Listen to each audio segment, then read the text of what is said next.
Hello? Hello.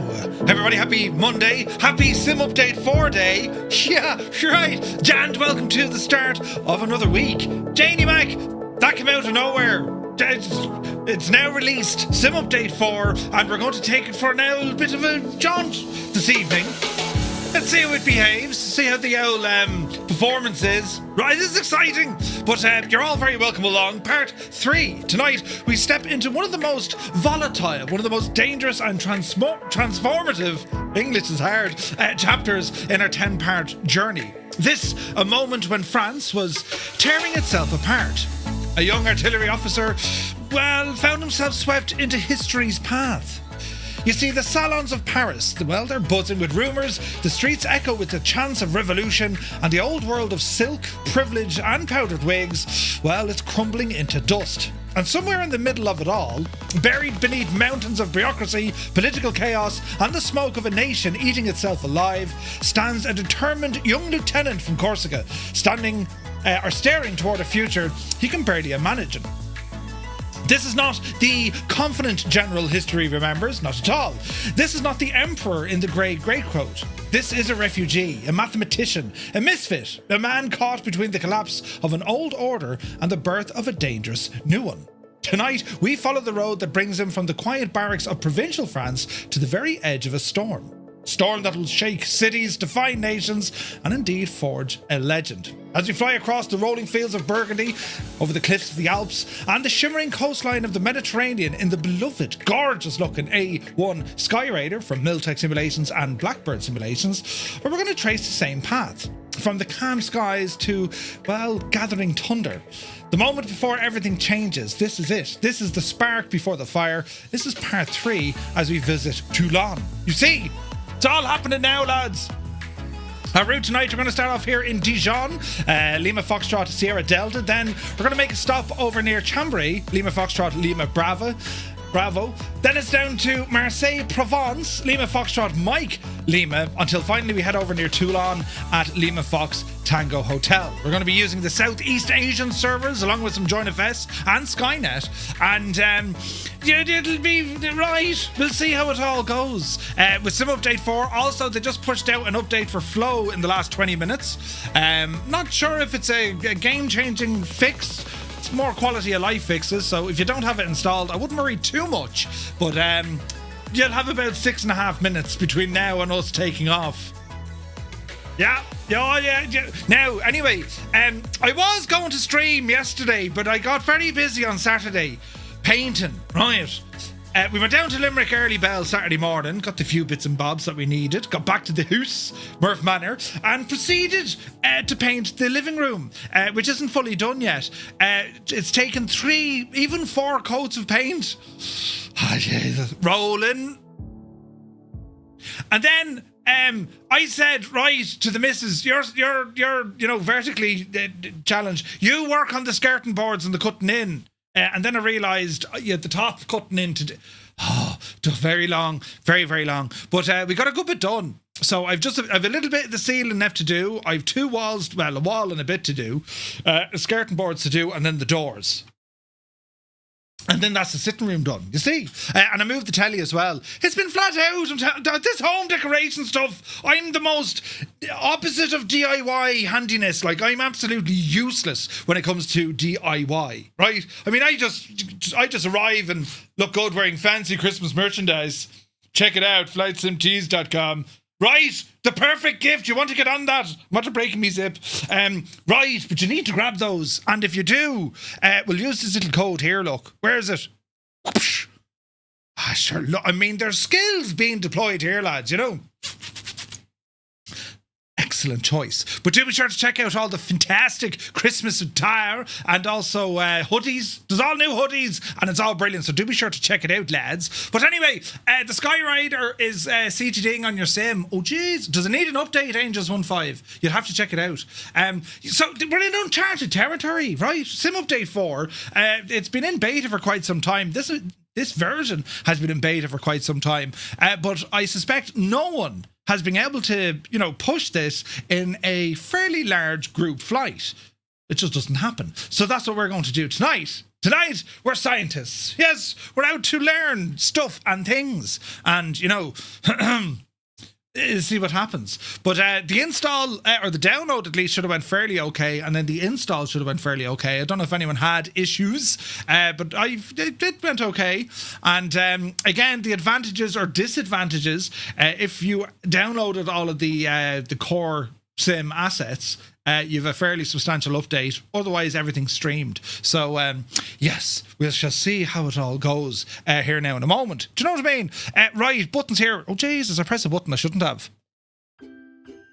Let's see what happens. But you're all very welcome in. It's Monday. It's Christmassy, kind of. We still didn't put up our Christmas tree yet. We can't because the sitting room isn't done. I can tell you how popular I am. Not very. But anyway, yes. Oh, yeah, make sure you update the DLSS file if you do the DLSS stuff as well. Lots of clear your cache, clear your rolling cache. Very important. Now, anyway, welcome in. Happy Monday. Hope you had a great weekend. I'm supposed to be busy tomorrow. I'm going to Weston Aerodrome tomorrow and to stuff, and I'll keep you up to date what I'm doing, and then we're back on Wednesday, but looking forward very much to flying this machine tonight. So who's here? Look, Airlock Doc, happy Monday. Having issues with the sim, oh Jesus. CP65 is here. Eamon 1973, welcome aboard. Tarnish Mossman, good to see you. Mrs. TPHI, alive and well and upside down, she says hi. No, she doesn't. She says, hello, Murph and Fireflies. And Mrs. TPHI did very well today on some of her quizzes. She is the quiz mistress. Yes. But anyway, Super Tie, theoretically PS5 release day. Indeed it is. Fierce Wolf is here, looking fierce and wolfy, subbing for 52 months. Bloody hell, 52 months, man. Thank you very, very much indeed. Idle Cutoff, good to see you, buddy. Cambridge calling. Hello from Tipperary, where it is 11 degrees. Get this now, right? It's to get up to 14 degrees on Thursday. 14 degrees on Thursday. The weather's shagged here. But anyway, who else came in the door there? Soaring AJ. AJH, man. Spitfire RAF 100 is here. Good to see you, buddy. Hope all is well. North Coast Mike, good evening. Let me see. Holy frame rates, indeed. Sumner, hope all is well. He says hello from Naples, Florida. Good to see you, buddy. Hello from Tipperary. Retriever Neil is here. Still has in the height of the Murph flu, but he's still flying. Currently a diet of Lemsip paracetamol and a Monday Murph stream. You're very welcome in and feel better. Willow, how much? Good to see you. Hope all is well. APU Inspector 90 in a row. Another day closer to the weekend. Indeed it is. Gibbo Ireland is here. Gibbo, good to see you. Are you sure you want to be here tonight? Jesus, we're doing history. Good to see you, man. Hope all is well. Apache's in the house. Viper Strike, good evening. Fox Fly, hello there. Good to see you, buddy. Chalks is in the house. Good to see you, buddy. Shirley Dev. Surly Dev, happy Monday. Shirley or Surly? Faku, good evening. Hope you're keeping well, man. Let me see now. Top of the evening to you too, Surly Dev. Toto is in the house. Welcome aboard. Happy Monday. Echo Charlie is here. Welcome in, buddy. Creo, hello to all in County Mayo. Hope you're well. Let me see now. Fibber O'Neill's, or is it Fib Ronneill's? Welcome in. Loads of notes. Nighthawk is in the house. Good evening. Eamon says, I'm at work till I'm at work till 10:50 p.m. Dash home, update the sim, then off to bed. Maybe have a little go before I go back into work tomorrow morning. Bad planning everywhere. Yes. Flyer 10, happy sim update 4-day. Shuffle shoes. Shuffles in. Hope you're well, man. Mech Manson's in the house. Good to see you. Rookie Pilot, happy Monday. Daddy Plump is here. Fingers crossed for a smooth flight. You better believe it, man. We hope, right? We hope. Hermit something. A very good afternoon from a 20 degrees Fahrenheit Boston. Jesus, what's that? Minus something. -7? Ouch. -10. Minus something, who knows? But it's good to see you. Now let me see. Malky Mac, a very good evening from a soggy Scotland. Jeez, well, it's there are showers here, but like it's dry at the minute, you know. Scorpio 49 rebels in with a Merlot. But gassed! He says, good evening, Murph and all in chat. I had a worrisome weekend. I had a senior moment Friday and put petrol in my diesel car and drove about 20 kilometres before realising it. Happy day today, though. The car is back in the land of the living, and not only did I dodge a bullet, but I dodged a disaster. Phew. Jesus, Scorpio. Well, I think they say a drop of petrol in a diesel car isn't too bad. It can kind of half clean it. But if you were to put diesel into a petrol car, no thanks. No, they'll be giving out to you. But glad to see everything's alive and kicking, Scorpio. Now, let me see. Looking forward to the next lesson, says Sumner. But thank you very much indeed. Krabby One, good evening. Tima is here. Tier 1 for 16 months. Thank you very, very much indeed. Legend, Bell Bro, a very happy Monday to you. How's Napoleon doing? He flat out today. Wait till you hear about it. Sunjammer's in the house. So tonight we'll see if Madame Guillotine and the Committee of Public Safety will have Murph's head. I'm telling you, it was mad stuff in France. Hayden UK's in the house. Good to see you, Hayden. You're very welcome aboard. Stu Snape is here. Happy Monday to you, Stu. Hope you're well. Commander Balosh, happy Monday. How's she cutting? Mutley, good evening. Muse fan, burst in the door with a big green box. And yourself. Good to see you. Muse, did you update now? Also, Muse, you were crap at the quizzes. Just saying. Jeez, that's the wrong button. We go with that. Yeah, he was very bad. Some of the questions he got wrong now were like, oh, screamers. Money, I'm not really. I know I am. I'm only joking. Winkle Gassler finally deinstalled 2020. Needed the space to update 24. Crikey. Crafty Tigers, good evening. The Impossible Face, welcome in. Norse Viking Gaming, welcome aboard. Old Veteran 965 Scott, a very happy Monday to you. Says hello. Happy Monday, gents and ladies. Hope all is well with everyone. And to you, Scott, in Texas. How's she cutting? Lear! Welcome aboard, man. Nighthawk says, glorious update. CGD after finished downloading. The joys. Howling Crazy, welcome in. Goblin Zeus, good evening. Welcome in my country, especially towards my region. Yes, the Marseille region. Put on the kettle quick. Zitz is here. Obviously, everyone has been thoroughly tested, or everything's been thoroughly tested, to make sure there are no issues tonight. Yes. Right. Larry is in the house. Good to see you, Larry. Where's this now? 65 minutes. Did you paint yourself into the corner? No, it was grand. Let me see. Don't use the cheap paint. Stupid paint. It's not cheap. It's dear. Dulux is like 60 quid a tin. No, that's a lie. No, it's not. Oh, no, it is. It was 54 quid a tin. Well, a big plastic. 9. How many litres? It's heavy. Yeah. They're not the small little tins, they're the big old buckets, do you know? Dear stuff. Where's this now? Should do a Mr. Bean, stick some fireworks into the paint. I tell you, if I can get away with it, I would. Rolling, keep the rollers rolling. Arm is shanked from it. Cy120, good evening. DIY, I have people for that. Brilliant. Velo, good to see you, buddy.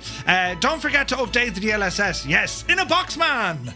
Welcome aboard, buddy. Happy Monday. PH Roy, good to see you, Roy. Good evening, Murph and chat. How are we all doing with Sim Update 4? Flow Pro is probably updated to work with the update.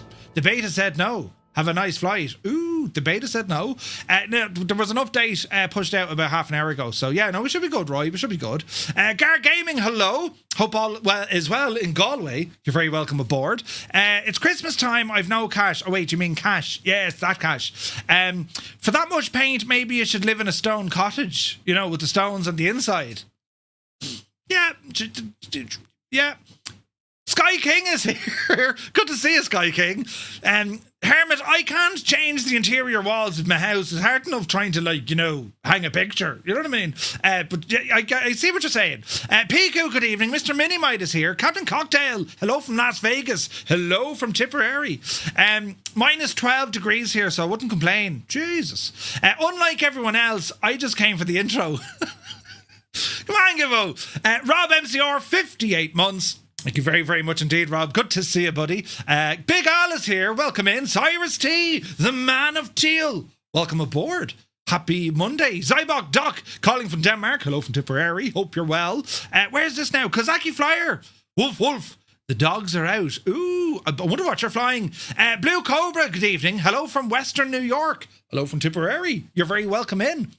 There seems to be an issue with the multiplayer sounds when in the cockpit. I can't hear anyone, but when I view the outside, on with Tyler at the minute, so he's aware. Ooh, right. Is that for this aircraft, Stu? Interesting. Stick Figure, hope you're well. Where is this now? We're over here, look. Strap21, Ola. Vince C is in the house. Flying tonight. Happy Sim Update 4 day. There shall be no CGDs here. Nope, indeed, not a one. Proby Pete is here in Arizona. Good to see you, buddy. Hope you're well. Malky says, I once laughed myself silly at the local police detectives putting a full tank of diesel into a petrol car. Oh wait, what? And yeah, Sims updated. Hopefully it's not broke. No one asked you. Come on, Muse. Andy Brown is here, just lingering. Got to be up at 3 a.m. for work. Andy, I hope you're well, buddy. We need to go for pints again. I'll ramble over that neck of the woods. They were nice pints. They were lovely pints. In fact, all the pints were lovely. Do you know? 98 Vulcan, good to see you, buddy. Where are we at now? Jimbo Stream, welcome in. Keen Lafford, care calling. Hello from up the road. Good to see you, Keen. PQ says the last NVIDIA driver wasn't compatible with Vulcan.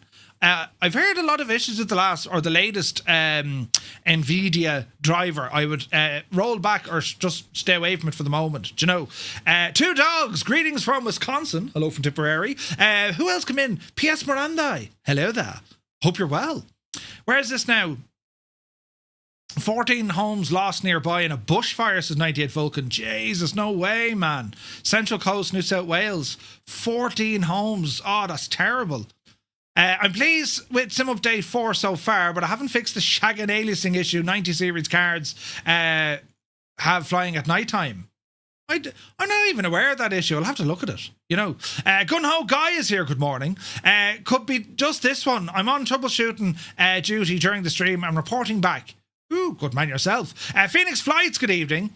I just put some puppets on eBay, hoping someone will take them off my hands. Some puppets? What sort of puppets, you say?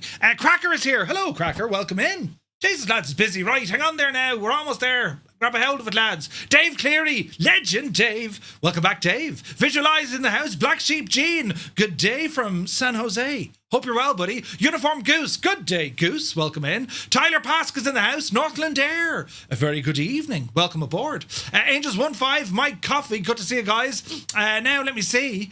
Is it D1 or is it Diff Ball Player? Welcome in. Good to see you, bud. Mark Amon, good evening. Corporal Carnage is here. Mav Wings. Looking forward to a stutter-free, FPS-friendly Sim Update 4 group flight. Yes. Let's hope. Let's hope. I can't see the chats that you speak, so we're live on YouTube and on Twitch. So yes, if you're like, who's this fella talking to? There's only 3 other people here. Yeah, there's multi-stream, you see. Jace Ward, good to see you. Derfras, good to see you, Derfras. Happy Monday. Right, now, are we ready? We should do the sub. Mag, good to see you, buddy. Most multiplayer aircraft are invisible for me, just tags. They're off to a flying start. Yes. Right, hang on. We'll press some buttons and see what happens, will we? Riot. Now, come on over here now where things... Jesus. Are a little Dreamy, bit... sleepy, nighty, snoozy, snooze. Where things are a little bit more loud and... my lights are working. They stopped working earlier, but now they're working again, you know. But yes, so you're all very welcome in. Happy Monday, guys. This is the machine in which we're going to be flying with this evening. The A-1 Skyraider from Miltech and Blackbird. And over 3,000 of these aircraft were built between 1945 and 55, I think. Something in around that. About 10 to 12 years operation. Phenomenal aircraft built by Douglas, the Douglas Aircraft Company, and same guys who built, of course, the DC-3 and the DC-6 and so on, right? So very, very nice. Who's the possessed player in black? We couldn't tell you. We couldn't. There's many. Oh wait, him.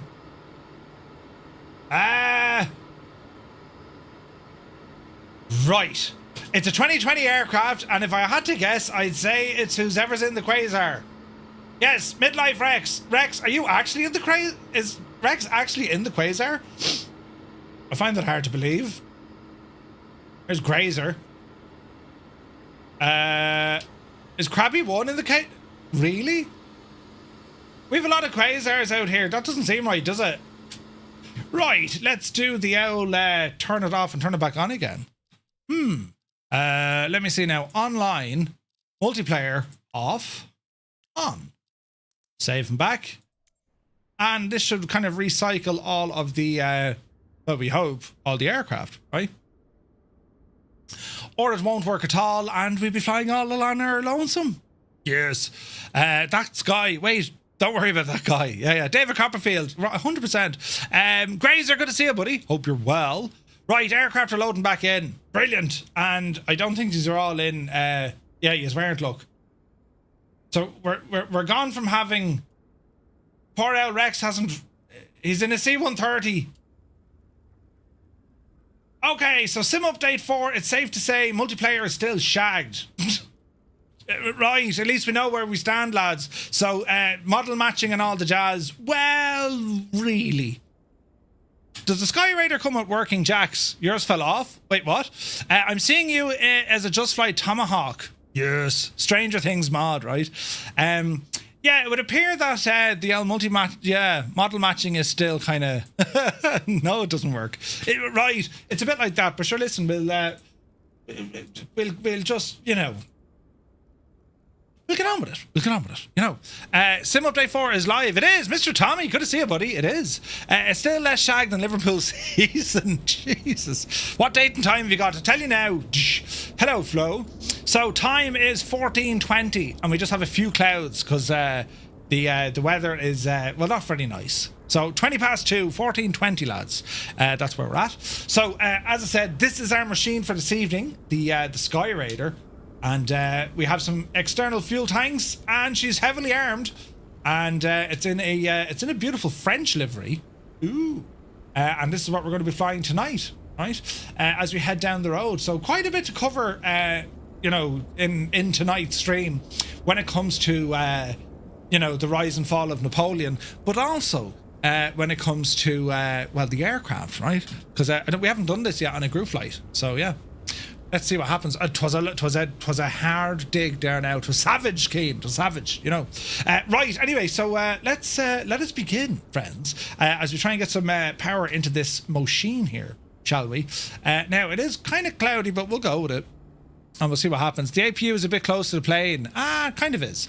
How do we get the Flow Pro update, Murph? Zybok, you need to make sure your purchase is over on Parallel 42, and you can grab it from there.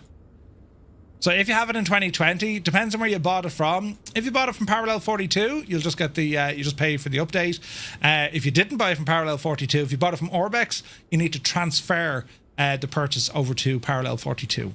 All right. So before we get going, external power, and we can turn on our battery and generator. There is some life into this machine. So over on the left hand side, we're going to open up our oxygen control. Going to put our fuel tanks to main. All right. We have a prop. We have a throttle. Mixture's already set to rich. What else do we have here now? I've already removed the ground elements. Got our canopy closed. Lovely hurdling. What else do we have up here? Gear handle is in the up position. Mags we can put to both. Water injection, leave it off. Beacon audio, that's controlling our engine damage. We'll leave that on. Compass control, leave it be. Speaking of compasses and lights, we're going to go ahead and turn on our gun sight, or gun light, right? Flight plan map. Hey, flight plan map. Uno momento. This is where we're flying. So we're using the new European VFR charts. Absolutely savage from Navigraph. So we're going to be taking off out of Lima Foxtrot Sierra Delta Dijon Longvic, and we got a 103 nautical mile run down to Chambray. Quick stop there. From Chambray, then it's down to Marseille Provence. And from Marseille Provence, our final stop is over here at Hyères, but we're going to be touring in and around this neck of the roads, which is Toulon. This is where the battle took place. That is where we're going to spend a bit of time circling around, looking at the battlefield, looking at all the different positions. So that's what we're doing. Bin Man, welcome in. Willow, how much? Thank you very much indeed. 25 months. Cheers, buddy. Flinicky, good to see you. How's some update 4? Yeah, it looks pretty solid so far. Not much change to multiplayer, but it's working. It's working. Okay, so close that. We've already loaded the aircraft. Gun sights, they're all grand. Come over here to the right side. Go ahead and get some internal lights. We don't need to fold the wings, but there's your wing fold. If you're going to be doing carrier ops and all the jazz, right? Try changing multiplayer to simplified, says Willow how much. I think all simplified does... Simplified just loads in a lower detailed model, I think. Doesn't it? I'm almost certain that's all it does. Well, let's have a look, will we? We'll try it. Sure, we'll do it live. Let me see. Online. So multiplayer replications simplified. Resume.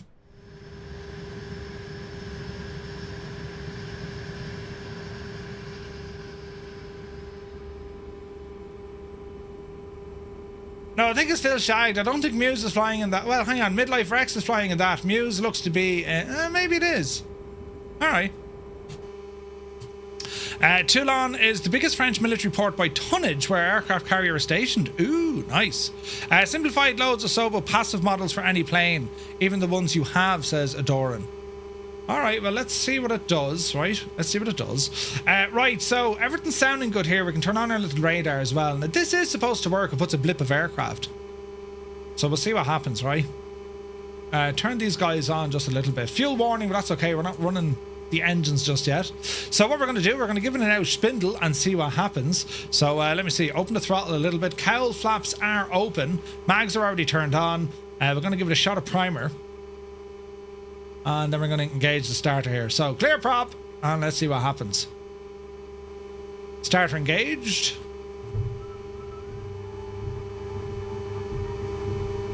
We have sounded.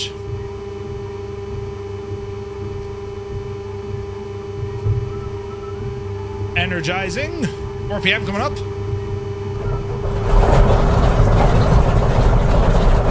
Oh yeah.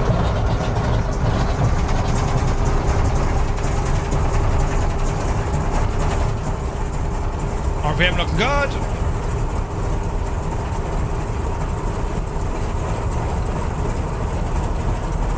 All right. We have a good start, ladies and gentlemen. Alrighty, so let me see. Inverter, C adjuster, no. Fuselage lights are good. Compass lights, good. What do we want here? Onto voice. TR. We want... I suppose, what do we want over here? 7,000, isn't it? 7000. Normal. Mode 3 on. Heat control, leave it alone. Alright, let's see what happens. Sounds terrible, sounds great. Doc Nader, good to see you. Heisenberg, welcome in. Sounds like you put diesel in it. It's beautiful. Stu Snape has got a CTD. I don't believe you. Then again, Stu, were you having those issues because were you having those issues with the sounds as well? Soaring AJ says no sim update no sim update 4 update available. Really? That's interesting. Interesting. So this is the A-1 Skyraider from Miltech and Blackbird. It's very pretty. Very nice machine. Get rid of the gun sight if you want, but we want it. So we're just going to taxi forward here. Take your time. Notice new settings and graphics says seatbelt visibility. Yeah, it's just another thing you can kind of turn off to save some FPS. Not that I knew drawing or seatbelts would be an issue, but there you have it, lads. A Sobo passive aircraft. I reckon we're going to get a lot of those tonight. We'll see how we get on, right? FPS is... oh, Jesus. It's 110. Which I suppose isn't terrible on my side. It's trying to get to 120, which on the ground that's pretty good, right? What was your last FPS? About 90 to 100, so she's up a bit, Zid. You had to update your PC. Ooh. Alright, so we're just going to taxi straight ahead. The runway's up here. Man alive, this is some machine, isn't it? It's some machine, this plane. Now we're going to wait till we get a little bit airborne. Just the lighting's kind of crap looking, isn't it? Hang on a second. I was saying 1420, but hang on, hey. Come back here to... there, we're cooking now. Look at that. 12 o'clock in the day, lads. Oh, 'tis a far nicer setup. Merv, you're still on simplified. You'll see a lot of passives. Adoring. Yeah, yeah. Well, we'll see what the advantages or disadvantages are, you know. Hey, Attack, good to see it. I think it was this. Wait, I think this was in flight of the intruder when they were being rescued. Oh, really? Ooh. How easy is that new flow? Oh, flow is brilliant. Flow, although, like, it's missing a lot of core features that I liked. Now, when I say core features, it's not their fault. Asobo hasn't given them access to it. So, being able to call up options that are buried in the game options, you have to still go back into the menu, which is a pain. Total pain, you know. But sure, look at Daddy Plump is in a glider. Yeah, that'll do her. Brilliant. Alright, let's get ourselves lined up, y'all.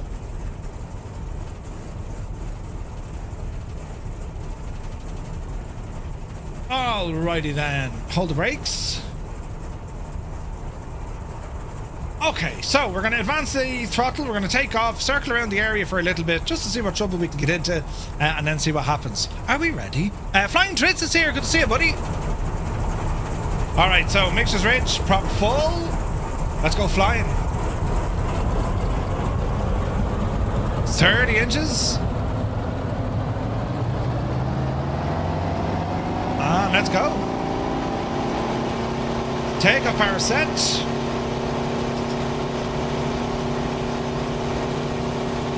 Airspeed live. There's the rudder trying to throw us. Keep her between the ditches, lads. Easy now. Keep her on the runway. There we go. There's 120. Oopsie daisy. Little bit of a wind there. Alrighty, positive rate of climb. Gear.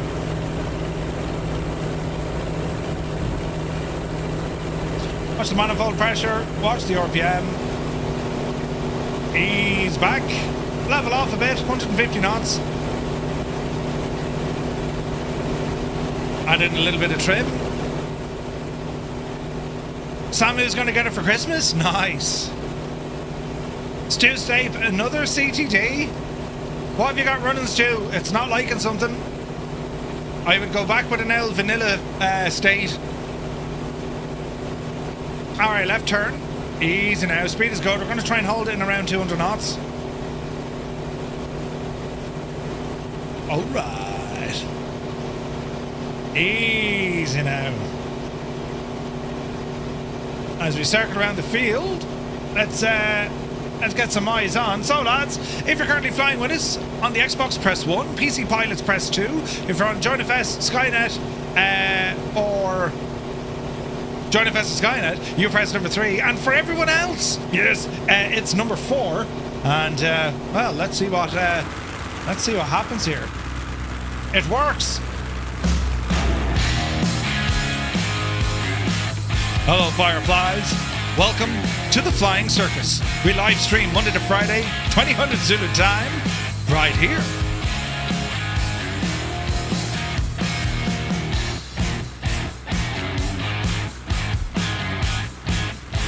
Oh yeah! Whoa, heck yeah!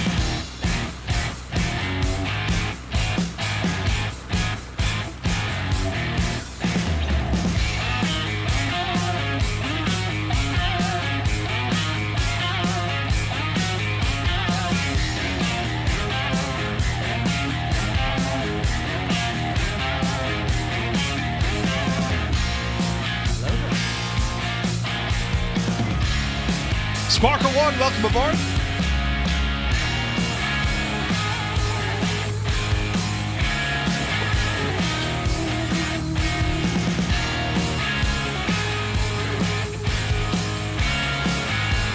Man, isn't that pretty?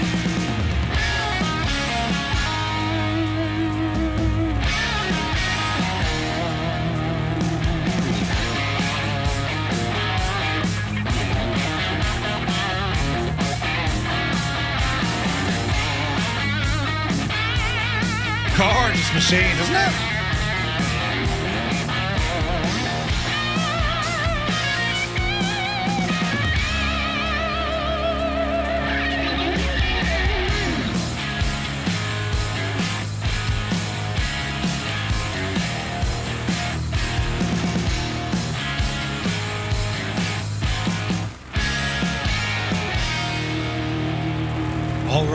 All right. So we have 25 on PC, 3 on console, 1 on JoinFS. No, hang on. 3 on JoinFS, 1 on console.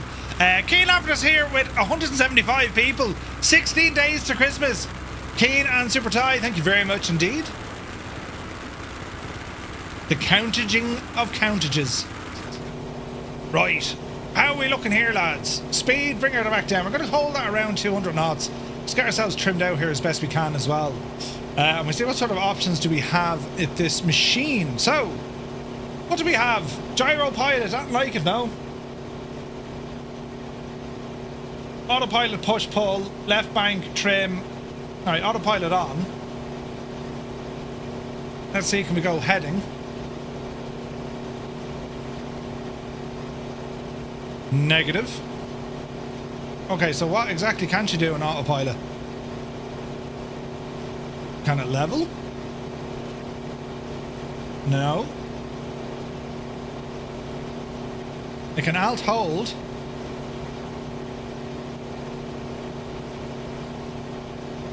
but it can't heading. Okay, so we've no way to heading. That's interesting.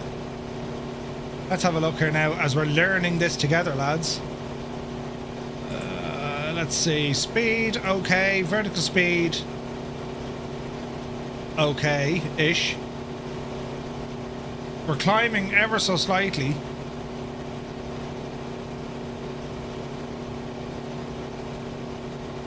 I wonder, can we override this now using the old fancy gadget? Let's see, lads. It does pitch, hold and roll, that's it. Flight sim max, sweet, okay. Well, let's see what we can do here using the GTN, right? We could be lucky, lads. We could be insanely lucky. Chris Van Halen, good to see you, Chris. Hope you're well. Right, put you up here now for a moment. Let us go to utilities. Go back one. Let's go to autopilot. So autopilot is on heading. Okay, it doesn't want to hold. What about GPS or nav? So if I were to put in a heading of, I don't know, 158.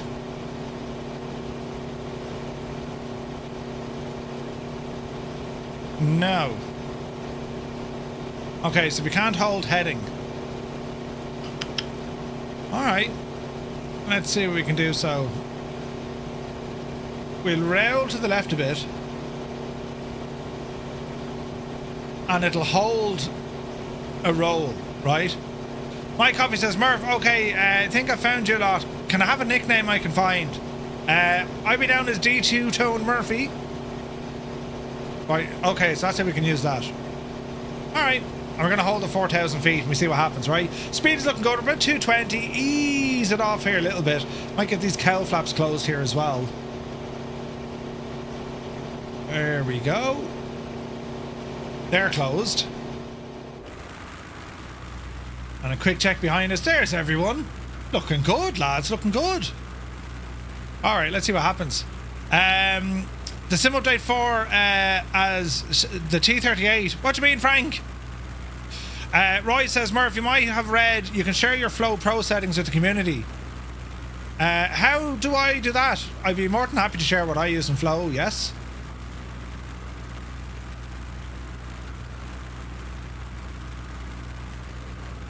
One Flow share exe located in the community pro tools create a restore. Is that what it is?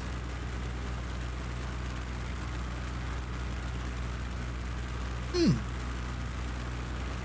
229 an hour 44, yeah. Well, we're using kind of basic models here just to see how it all behaves, but we should be alright. We should be alright. Famous last words, you know. Right, let us get ourselves just correctly on course here. So we want to go direct LFLB. So let's see, can we do a direct 2 mode?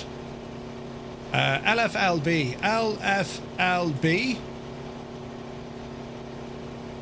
Enter. Activate. Utilities. Autopilot. Nav. GPS. Huzzah! She follows GPS. Brilliant.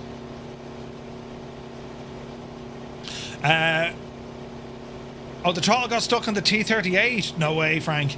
Right, I'm going to ease off the power a little bit, lads. 200's probably a little bit too much on the old holy moly side, so just let me buzz this back a little bit. Let's go 25 inches.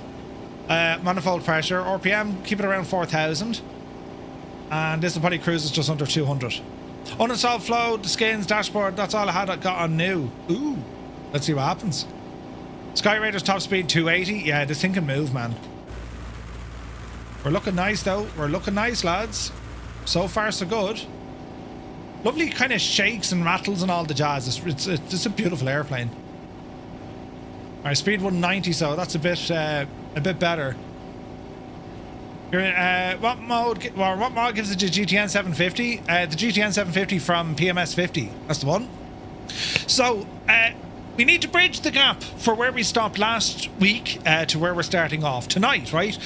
So, well, let's see what the story is here. So, the years between Brienne and Toulon, right? Let me see. Rizal, thank you very much indeed. So, when Napoleon Bonaparte graduated from the École Militaire in September 1785, the Kingdom of France was still wearing silk and powdered wigs. It was a world of rigid hierarchy, courtly manners and ancient privilege. And into this world stepped a 16-year-old second lieutenant. He was short, he was Corsican, and he had a brand new uniform, a cheap sword, and the faint smell of gunpowder clinging to his notes. He was, by every measure, a nobody. A nobody. He was posted to the La Fère Artillery Regiment, and you have to understand that artillery wasn't the sexy branch. Not at all. It was math, it was logistics, and it was boring. But it was also the great equalizer. You couldn't just buy your way into the artillery, for example, like you could in the cavalry. You couldn't just kind of do geometry. You couldn't just fire the cannon. Napoleon didn't just do the geometry, though. He breathed it. He could see the world in numbers and trajectories. He was a pure, functional machine, armed with the ambition and a desperate need for cash. The first 8 years of Napoleon's service were a relentless grind of poverty and professional study. The pre-revolutionary French army was a strange beast. If you were born rich, you could command a regiment by the age of 25. If you were born Corsican and poor, well, you rose, but barely. And only if the aristocrats felt generous enough that day. Napoleon earned just enough money to afford bread, paper, and rent, and nothing more. He was constantly writing letters home, filled with the pressure of being the sole provider for his mother and 7 siblings, while other young officers gambled, chased women, and bought fine lace. Napoleon was calculating trajectories and filling notebooks. He spent his free hours in 2 places, and this tells you everything you need to know about the man. First, the artillery parks. He'd be out there, touching the cannons, studying the carriages, figuring out how to move them faster, how to sight them better. He treated the cannons like his mistress. Second was the library. He was a vacuum cleaner for knowledge. He inhaled Voltaire, history, science, and political theory. He wasn't just reading for the fun of it. He was filling the gaps in his education, preparing for a future he knew was coming. A future where the man who knew the most would win. And he would often lecture anyone who stood still long enough, lecturing fellow officers about strategy, Corsican nationalism, and how utterly stupid the French aristocracy was. Which, as you could have imagined, went down like a lead balloon. Sci-fi, good to see you, buddy. Thanks for the follow. While stationed far from the capital, in Autun and Valence, Napoleon studied politics obsessively. France was cracking at the edges. The monarchy was drowning in debt, bread prices were soaring, and the Enlightenment ideas of equality and popular sovereignty were spreading like wildfire. He liked the ideas. Jesus! There's things happening! Photos by Kev! Thank you very much. Did you just see what he did? Photos by Kev. That's a good card game. 10 gifted tier 1 subs to the community here on Twitch. Kev, thank you very, very much. And did you see what he did? Lads, if you got a tier 1 sub with thanks to Photos by Kev, do be sure to say thank you. Thank you very much indeed, Kev. You legend. Right, 180 knots in the clouds. Oh, Jesus. We'll see if we get on, right? We're kind of doing all right-ish, kind of, sort of, right? But yes, he liked the ideas. He liked a lot of the ideas. He saw a system that you were judged by your bloodline and not your ability, and he hated it. He was writing essays condemning feudalism, attacking inequality, and praising the Republican virtue. He still loved Corsica, fiercely, irrationally, but he was also beginning to see where the winds were blowing.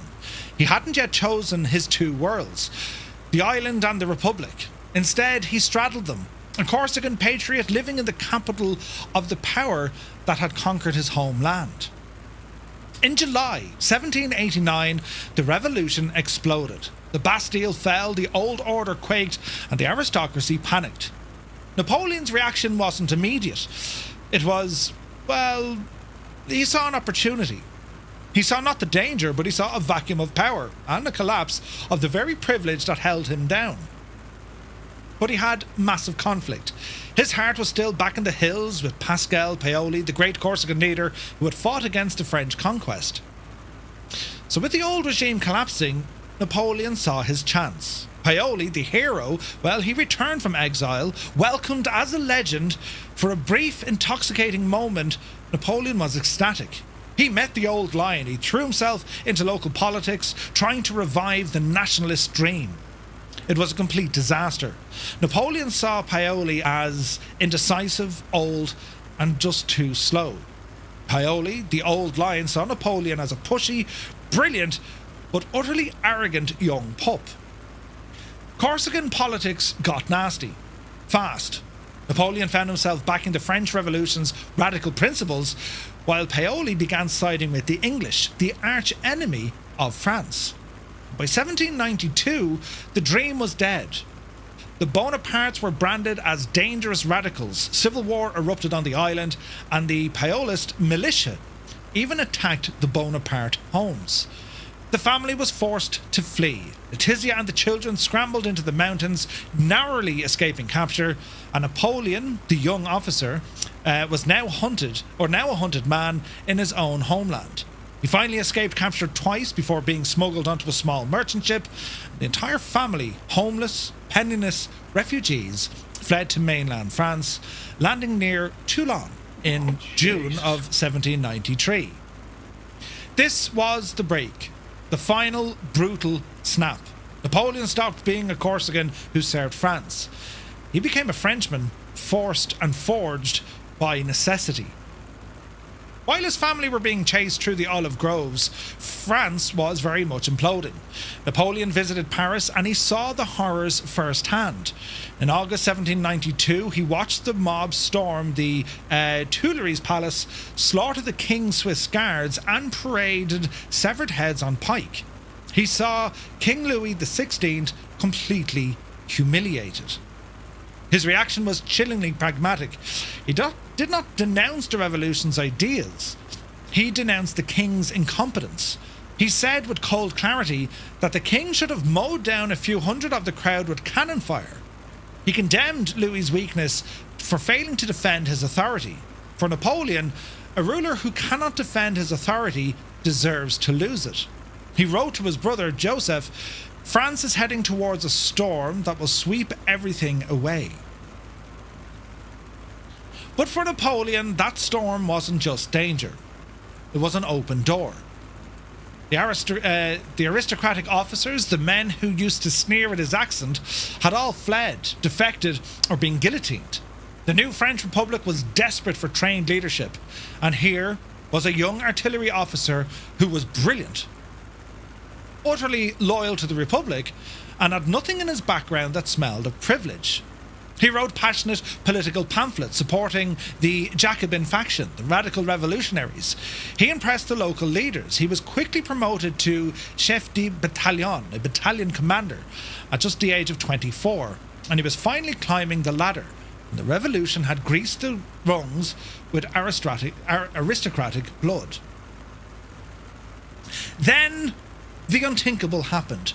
Toulon, France's great Mediterranean naval arsenal. It was the key to the south, but royalist counter-revolutionaries had seized the city and, in an act of staging treason, handed the entire port and fleet over to the British Navy under Admiral Hood. The Republic was humiliated and it had to retake the city immediately. The artillery commander directing the siege had been wounded. They needed a replacement, someone with no aristocratic baggage, someone who understood high-angle fire and complex geometry. They needed a man who could turn an abstract science into a practical bloody victory. The name of this new replacement? None other than Napoleon Bonaparte. He was sent to Toulon, and this wasn't just like a student garden that he did. This wasn't a snow fort. This is the real thing. And the world was about to find out who the Corsican boy really was. Ooh. Where are we? Over here, look. Are we all up to date now so far, yeah? Hang on, we'll do a quick check of where we're going. I'm reading off my notes here. This is hilarious, crack. Where's me gadget? Here it is. Right, brilliant. Curly Toes, good to see you. Shoot canister into starving crowds. Yeah, pretty much, right? Pretty much. Right, how are we looking here, lads? Loads of people flying. Daddy Plumps, Sergeant Balosh, Captain Cocktail, Midlife Rex, Faku is there, North Coast Mike, Fierce Wolf, Night Fury, Flyer 10, Mr. Minimite, Grey Skies, Idle Cut Off.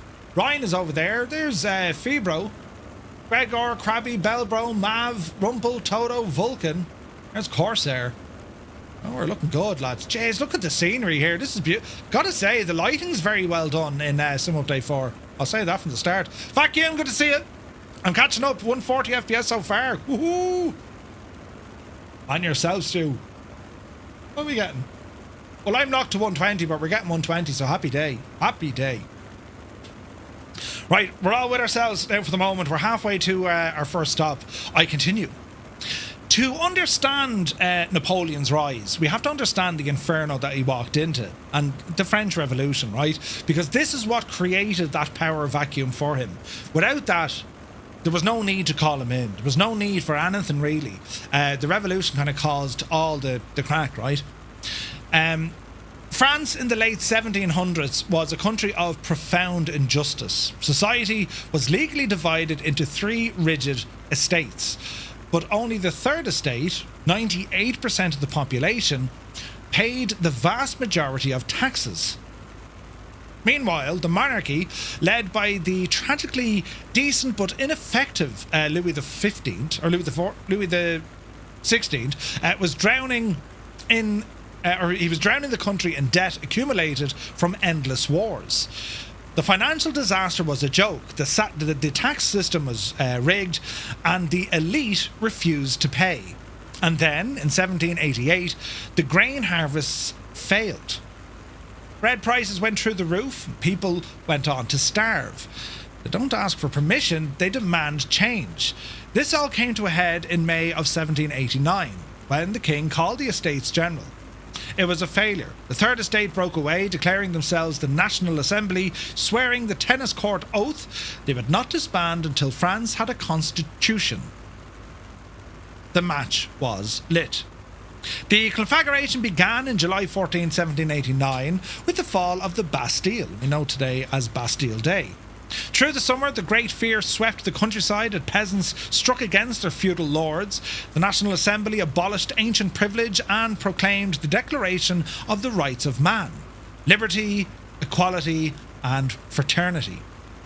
These ideas were modern, the institutions were medieval, the tension tore France apart. The king didn't help though, did he? Because in June 1791, the royal family tried to escape Paris on what became known as the flight to Brienne. They were caught. The king was branded a traitor when the revolutionary government declared war on Austria and Prussia in 1792. That war went badly and Paris was seized by panic. And that's when Napoleon saw the king humiliated, muttering that if Louis had only a few hundred cannon rounds, he would have saved his crown. The end came swiftly. The monarchy collapsed on the 10th of August 1792 and the king was arrested. The Republic was proclaimed. The king was executed in January 1793 as internal revolts and foreign enemies grew. The Committee of Public Safety, led by the Robespierre, unleashed what was called the Reign of Terror. The guillotine, which was invented for the cause, stood ready. And the south, including the great port of Toulon, well, it rebelled. They committed the ultimate treason, inviting the British fleets into the harbour. This is the crisis that called for the specialist. And that specialist was now on his way. Dun dun dun. Cornwolf, good to see you, buddy. And Lafayette, there you go. Lafayette, there you go. So we know what the story is now. As we're approaching this region, as Napoleon did, kind of from Paris, he's now working his way down to get to Toulon because, well, under Admiral Hood, the British have been given the port of Toulon. They're now there, and it just didn't go terribly well, right? So Napoleon is on his way down. Not tried or tested in the field. He hasn't proved anything to anyone. He's just a name. He just happens to be, he's kind of good at the owl artillery. Send him down there to do this job, right? So that's kind of where it's at. So by the summer, France was no longer France in 1793. The The monarchy at this stage had fallen, the guillotine had risen, and the revolution, unpredictable, uncontrollable, and impossible to reason with, had become the engine driving the nation forward like a runaway carriage careering downhill with nobody holding the reins. Napoleon Bonaparte, the artillery officer, swept along in the same current, not by choice, but of course by opportunity. So, we will continue this in a moment, because you have what was called, you know, the madness of 1793, and then even before Napoleon got to Toulon, the refugee captain, right? But we'll get to all of that here now in just a moment. But we'll get a landing done. Need 5,000. Yeah, we'll see how we get on here, because we might do a bit of jiggery pokery in this plane. You know what I mean? Cornwolf, great to see you, bud. Hope all is well. Is it a bird? Is it a plane? No, it's a blown apart, right? Flinicky, we're on the Southeast Asian server. Southeast Asian server. Hello there. Assidious, hello there. Newfoundland, good to see you, buddy. Welcome in. I think we're looking good. Speed is 1.6. Oh, look at the views. Speed is 165. And we're going to be heading down to Chambéry here now shortly. There's another lake ahead of us. It's just beyond the next lake. This is looking terribly, terribly nice, isn't it? I mean, come on out of that. Where would you get it? Absolutely gorgeous. Now, Boston Alv, is some update 4 better with multiplayer? Can't wait. It's certainly, well, I think it is. I don't know if it's the you know, placebo effect, but frame rates and all the jazz, I think it seems to be going okay. Model matching, they still haven't fixed that. What can you do, right? But I think it's working fairly okay. What do you think, lads? What is the what's the verdict so far? Happy, not happy? Man, this plane is so good, isn't it?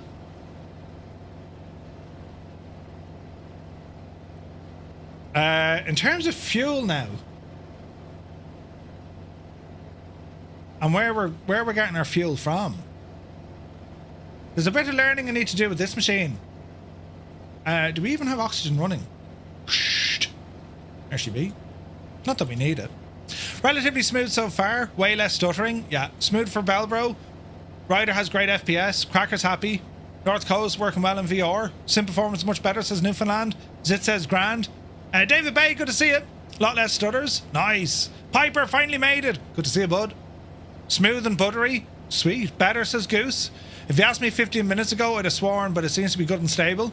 So far, so good, although I couldn't see a lot of planes back in the airport getting 120 FPS, though, which is ridiculous. Fat Goose says good so far. Less stutters. Okay, good, lads. Not a single stutter. Stunning. Excellent. I haven't seen much stutters now, and I gotta say, it's running very smoothly. Very smooth. Hey, Frank is there in a Fuga. It's doing something right, you know. Right, let's see here now. We need to get away from these big mountains, you know. I'm just saying, it could be, you know. It could be a bit of crack up here, so we're going to, we'll do one of these, look. Autopilot. Off? Yeah, autopilot's off. Jessica, good to see you. Shout out, I'm new, it's your birthday today. Jessica Toner, happy birthday. Hope you're well. Now that's playing, but why can't I hear it? Huh.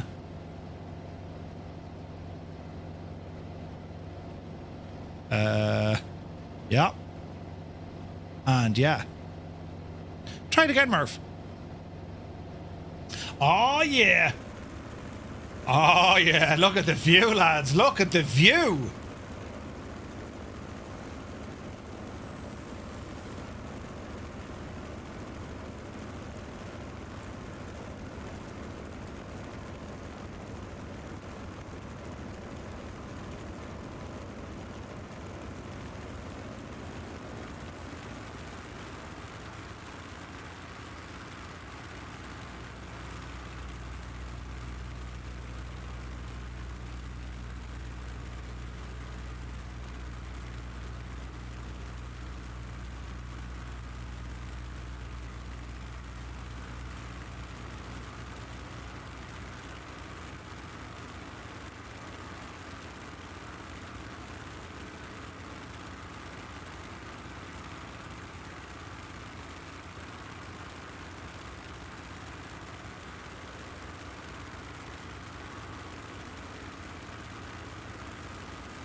What a machine this is.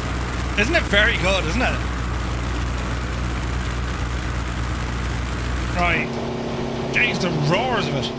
Alright, so we're about to hit our first stop of the night. Chambéry. We'll ramble over towards it. And it's over this way a little bit to the left. I gotta say, the clouds are looking great, aren't they? The FSR, yeah, you can update that as well. Definitely worth a shot. Alright. There's that lake over there, so left a bit, lads. Yeah, the lighting is superb, I think, isn't it? And the clouds, Jesus, lads. And hopefully everyone's getting the same, you know, smooth performance. No, well, a lot less stutters. I mean, that is what we hope is going to be the order of the night, right?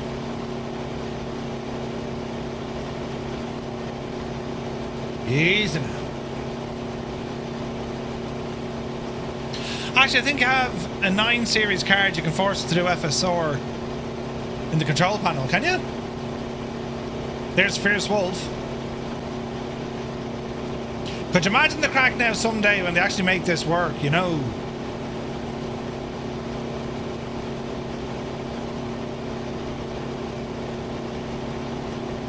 Not that you'd be doing this all the time, but like if you wanted to.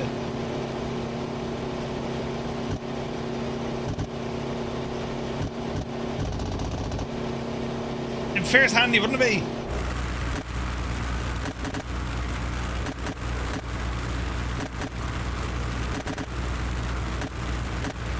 Why aren't they going full auto?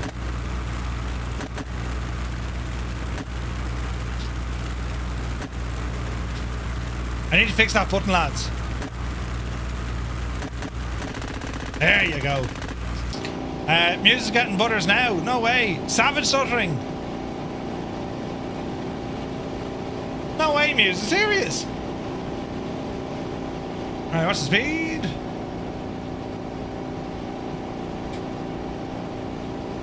Oh, look at the scenery up here, lads. Jesus, look at this. Right, there's a runway. Bring that power back.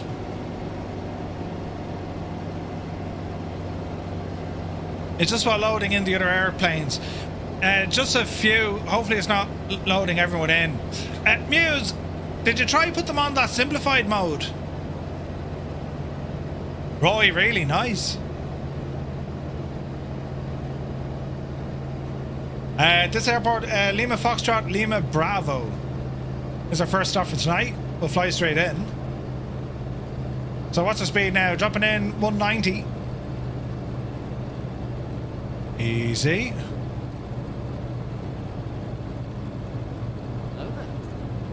No worries, Muse. Jack, welcome in. Little bit low. Let's have the gear. And a notch of flaps.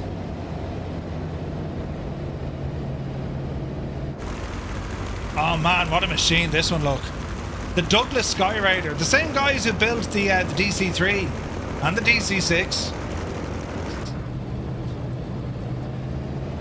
Yeah, good call, Sky King. Muse, maybe double check your turbulence settings as well, just in case to turn something on. And turn off your seat belts. Instant 100 FPS. Alright. Let's get those cowl flaps open.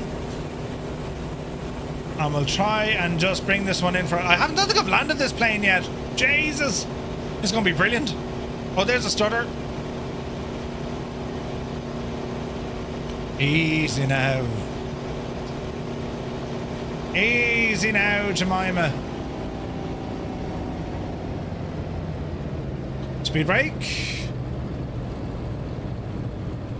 120. Easy. Dreamy, sleepy, nighty, snoozy, snooze. The man is back from the grid. Stu! Jesus. Watch the speed. Power to idle, hold the nose, bleed it all the way off. There's a giant 787 over there in the corner. There's a touch. Jesus. There's another bounce. Keep the pressure on the back of the stick as we come down here. On the brakes. There's 60 knots, small bit of power. Easy now. Okay, successful first landing. We didn't die. Used all the runway, but we didn't die. Flaps in. And get ourselves turned around here.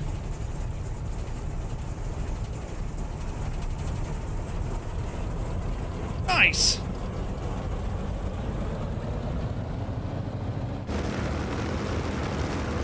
Alrighty then. First landing in this machine. Does the autopilot and flow work for this aircraft? Haven't tried it. I imagine it does though, yeah. I imagine it does.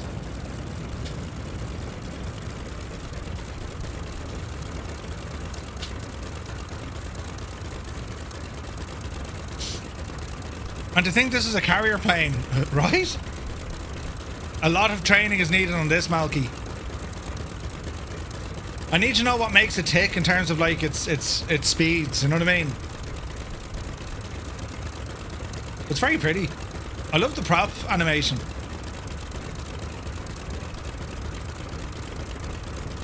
Very, very pretty.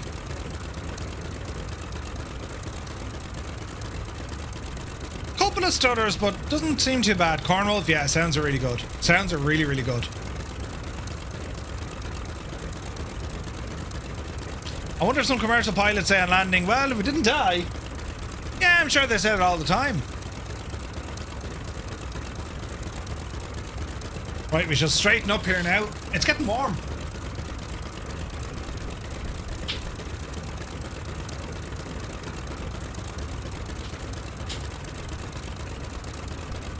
Easy. Riot. Don't look. Now, I wonder how our L fuel is. We'll find out now in a minute. And to think this aircraft could carry the same bomb load or more than a B-17. What, really?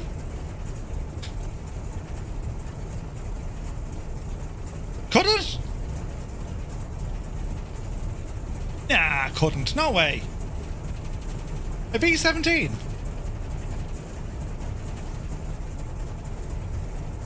Alright, let's get ourselves turned around. B-17 didn't carry that much. Gee, I suppose the armour. Sure, the Lancaster carried the most, I think, didn't it? Look at the height of it compared to that 414, look. Look at the height of it compared to a Vision Jet. I mean, jeez, is that right? Sorry, Goose. That's nuts.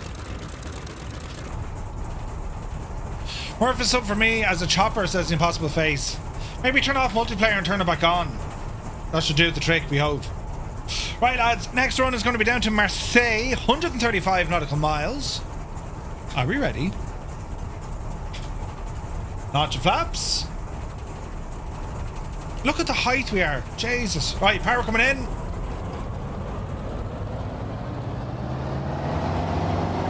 Alright. Take up power set. The needle is moving.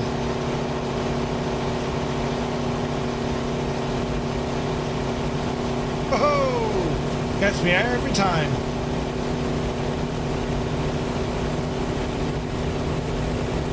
I should really turn on the out tail wheel lock. I never did that. Be grand. Oopsie daisy. Pause and ready to climb. Bring in the gear. Flaps in. Ease off the RPM and manifold. There we go. Oh man, look at the views here. This is pretty. Hey, Mud Dog, good to see you. I do have the Spitfire Muse, yeah. Nighthawk just departing out of Chambry. Lima Foxtrot, Lima Bravo.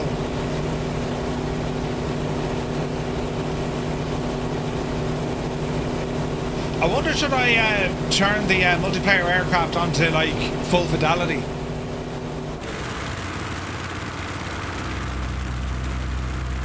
I think I will, lads. Hold fire for a second. Settings. Online. Multiplayer. Simplified. High fidelity. Let's see what this does.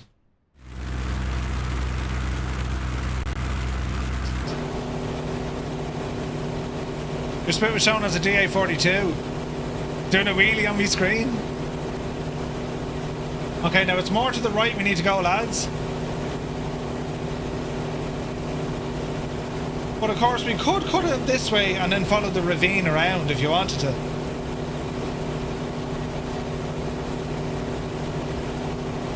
Man, the views are gorgeous here, aren't they? Look at that.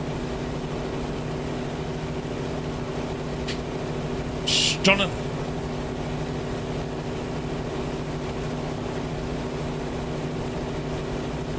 Jesus, that is stunning, isn't it?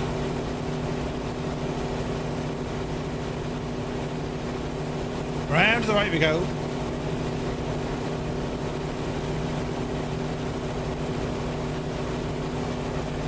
Easy now, Jemima.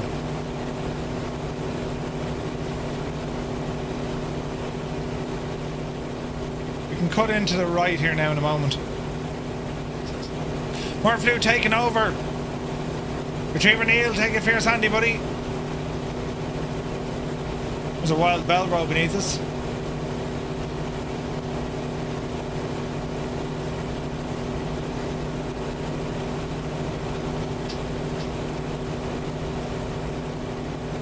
Alright, we'll cut up this way to the right.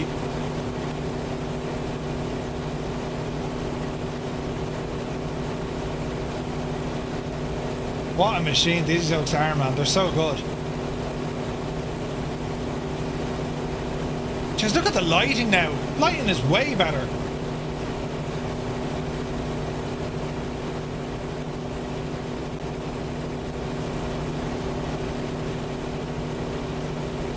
It's gorgeous, isn't it? Right, into the little gap here and then around to the left. Alright. Yep. We're looking decent. We're looking very decent. Right, lads, we got another head count on the way. If you're on the Xbox, press 1, or PlayStation, PC Pilots press 2, Join FS and Skynet are number 3, and for everyone else who's enjoying the flight, it's number 4.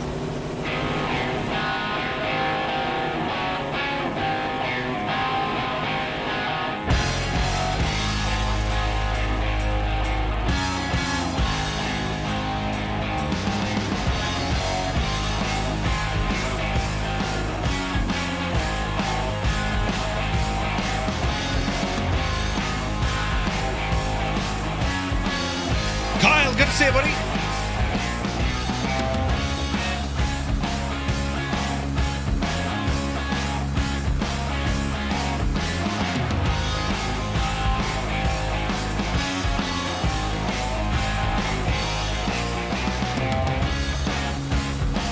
Man, it looks good.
Options assistance. Yeah, that's where you get the wake turbulence stuff. Yeah.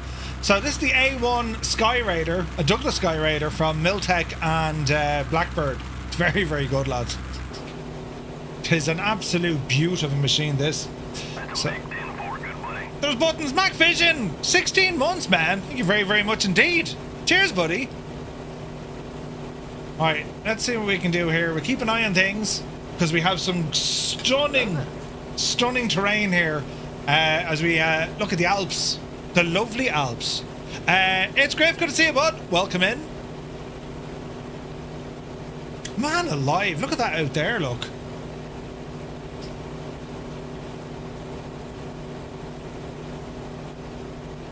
Beautiful, absolutely beautiful. Look at this.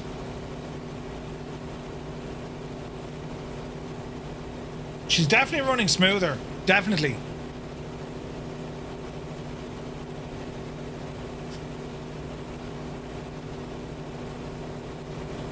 Right. The T-38 from Blackbird is supposed to be released today. For PlayStation, yes. Unsure was it coming out the other way though. Today at least.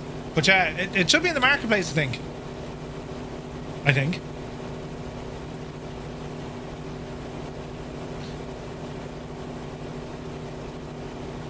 So, France back in 1793 was a nation stepping on rakes. Every time it lifted its head, something else hit it in the face.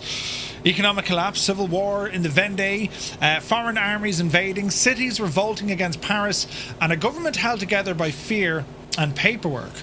The new republic was surrounded by monarchies who wanted it dead, and they were closing in.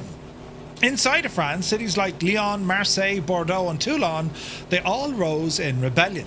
Some wanted the monarchy back, some wanted moderation, some just wanted Paris to stop sending men with clipboards and guillotines.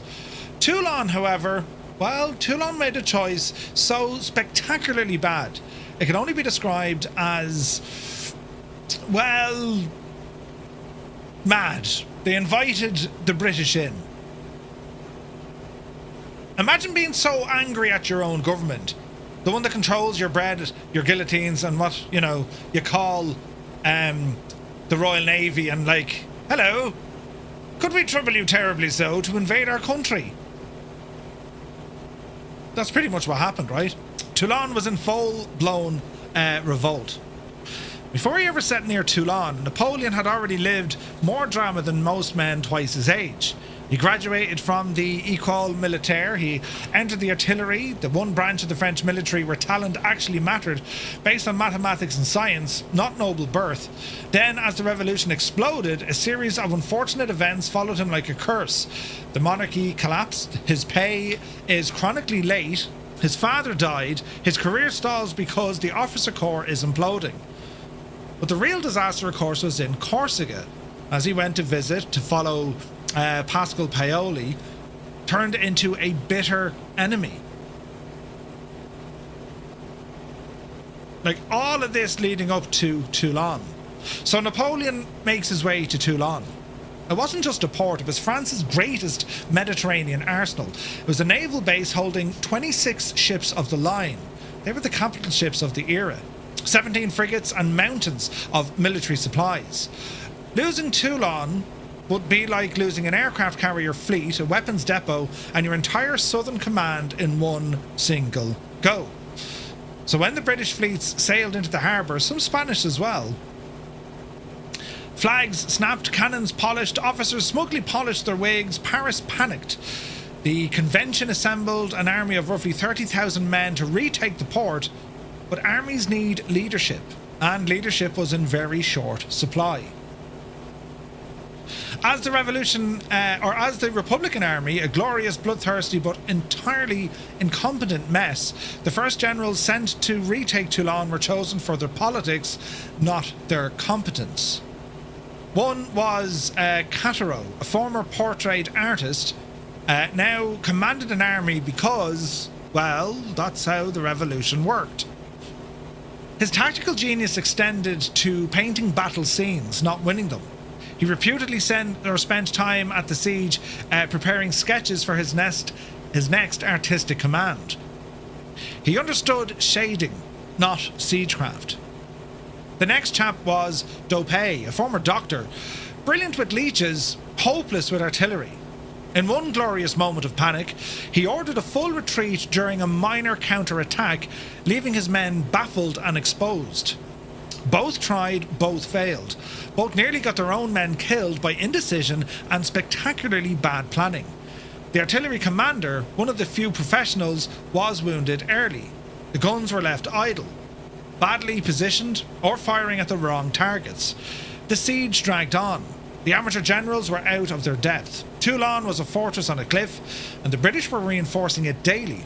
France was rapidly running out of time, so Paris sent new representatives, men empowered to sack anyone, promote anyone, and execute anyone.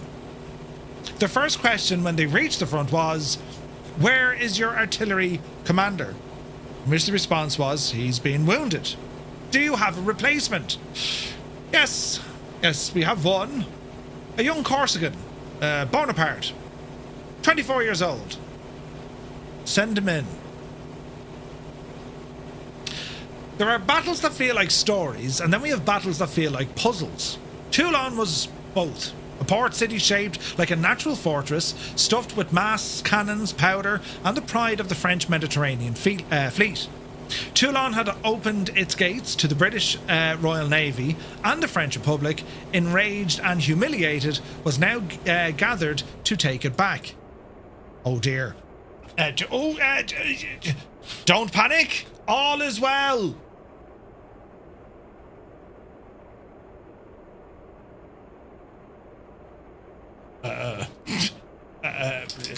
Right.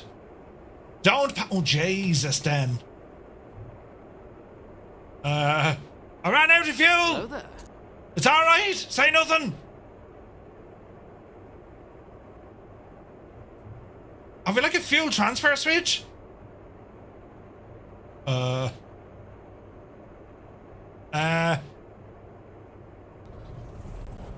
Jesus! It's alright, lads! We're alive! We're alive!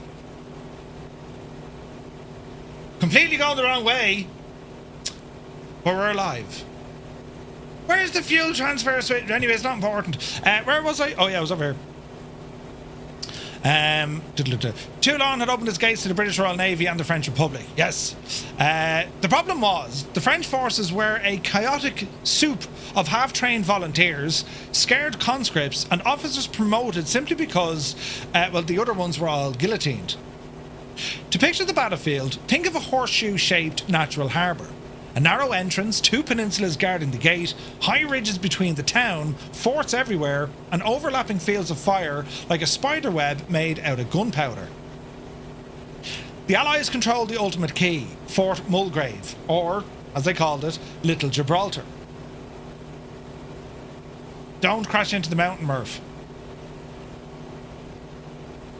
That was perched high on the western side of the inlet. If you controlled Mulgrave, you controlled the harbour entrance. Why? Well, because from that high, dominating position, you could rake the British fleet with shot. Lose Mulgrave and you lose Toulon because the Royal Navy couldn't stay. The British commander Admiral Samuel Hood understood this perfectly. Hold the heights, hold the forts, hold Toulon.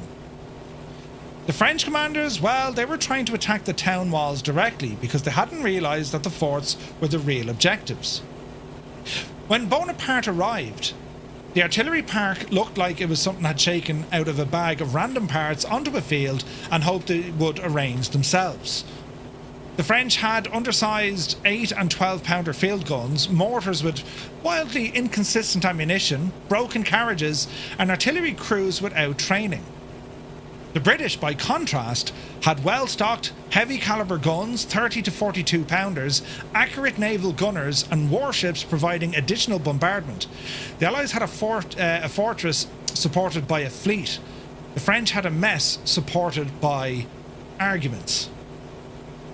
Taking a fortified port by land required one thing above all: control the high ground.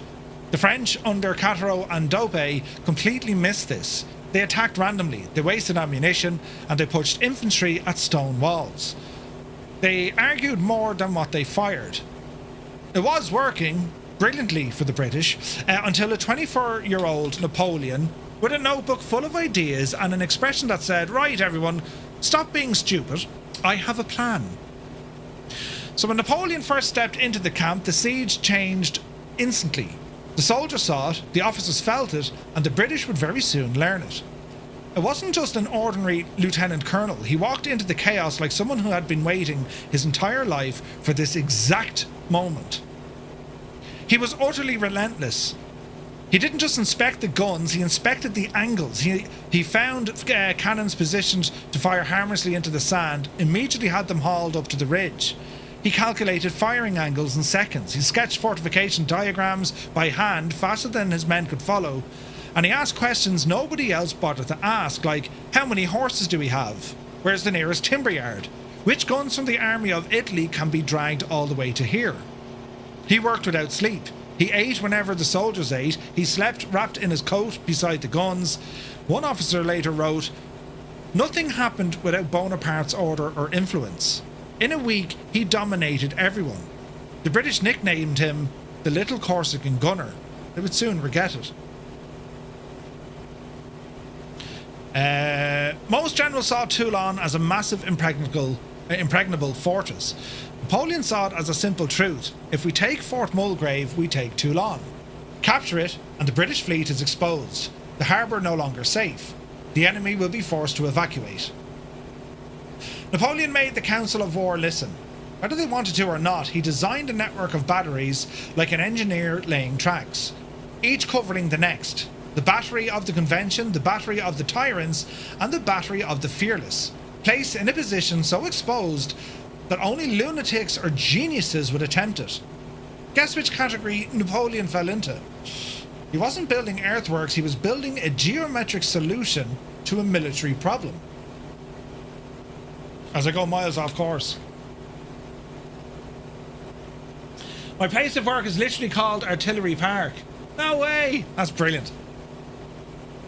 Night and day, the guns hammered Fort Mulgrave. Shot by shot, trench by trench, he tightened the noose. The British responded with brutal counter-fire, knowing exactly what Napoleon was up to. Men, of course, died in trenches, guns exploded, but Napoleon didn't yield.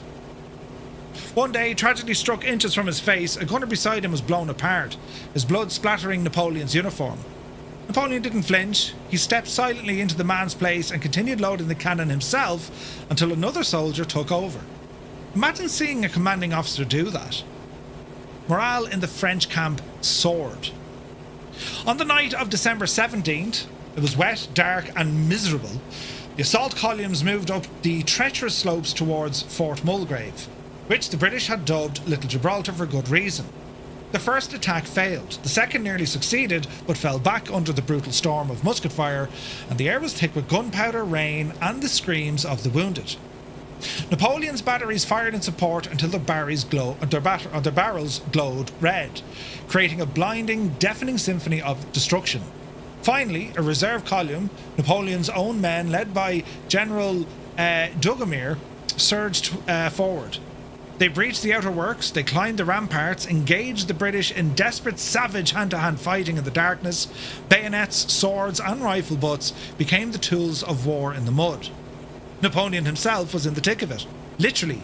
During a melee, a British bayonet grazed his thigh, wounding him severely, but he stayed on in the fight, sword drawn, mud up to his knees, shouting orders through the smoke. By mid-morning, the tricolour flew over Fort Mulgrave. Toulon's fate was sealed. The British could not hold the harbour as they began to evacuate. The British attempt to evacuate was not a graceful withdrawal. It was desperate scramble. Napoleon turning his guns, firing towards the harbour, firing on the British fleet as they tried to escape. Going the wrong way. No, we're not really. We're kind of going the right way. Sidney Smith, a daring Royal Navy officer, set fire to the French warships that they couldn't take with them to prevent them falling back into Republican hands. The sky turned red, powder ships exploded, and the harbour burned in a spectacle of naval destruction. On December 19, 1793, Admiral Hood ordered the British fleet to withdraw, taking 14,000 terrified royalist civilians with them. Behind, the French army surged into Toulon, and the city, already wounded, suffered a brutal, vengeful purge.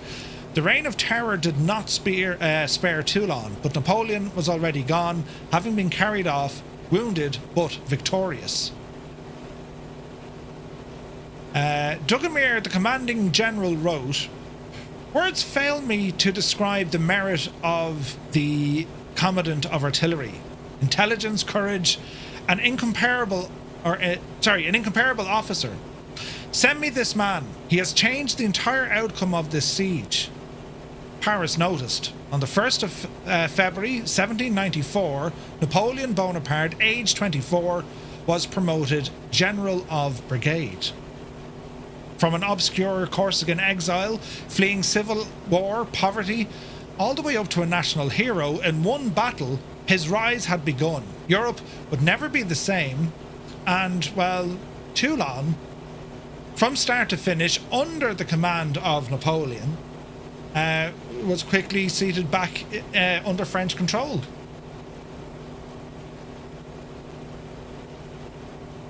So where are things at? We're going to go to Marseille, quick landing, then we're going over Toulon. We're going to look at those harbours. We're going to look to see where Mulgrave was and how they managed to get in, hold it, and push the British out, right? But as we finish this episode, we've started off with Napoleon in his early childhood. We've moved then onto his school, learning, growing, figuring things out, all the way up to his first battle. He's now 24. He's a general. Uniform probably still smells of burnt powder, right? The British have been humiliated and expelled out of Toulon, a victory that the Republic desperately needed because, well, there was favour for the royalists. This was all starting to happen. The Republic sees Napoleon as a rising star, and his mastery of artillery is legendary. He has proven that strategy and science can defeat political patronage. France is deep in the terror, and the path ahead leads directly into greater storms, political intrigue, revolutionary chaos, and then later the Italian campaigns.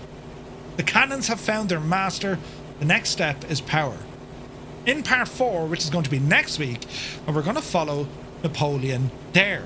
Political intrigue, the whiff of grape shot, the Italian campaigns, and the road to becoming consul.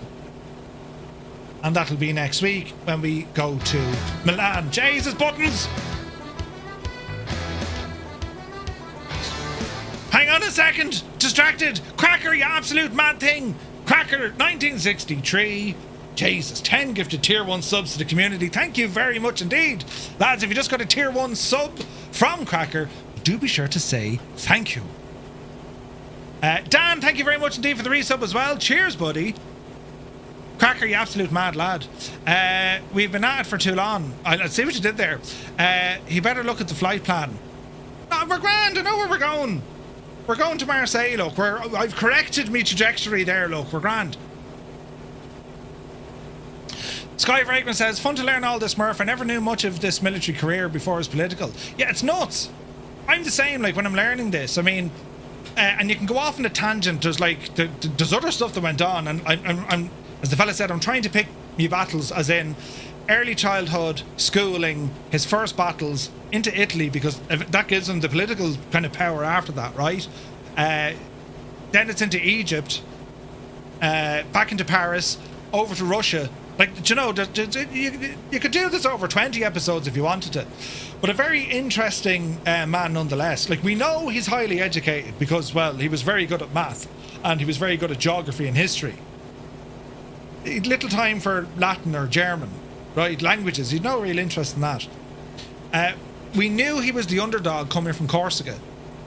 Like, he has all the ingredients there of the underdog, if you like, you know?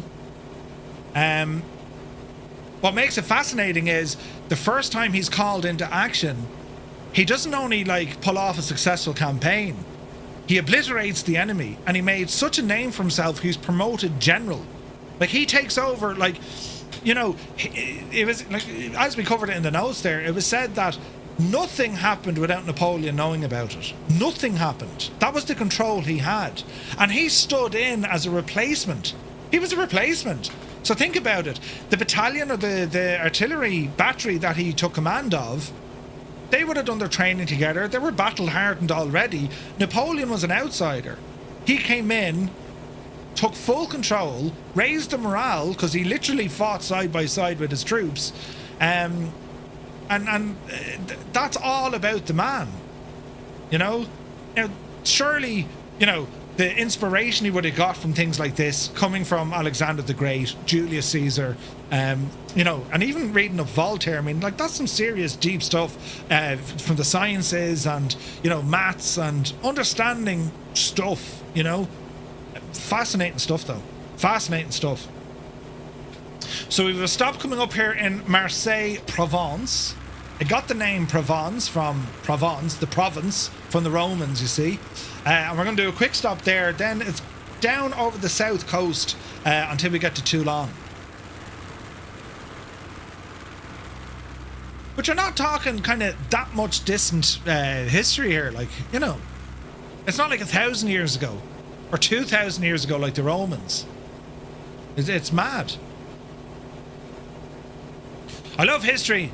Like the time Caesar made that salad. Yeah. Good man, Caesar. But it is fascinating, and like Napoleon in particular. Oh, there's a stutter. There's stutters. Napoleon in particular, because there's a lot of information out there of him.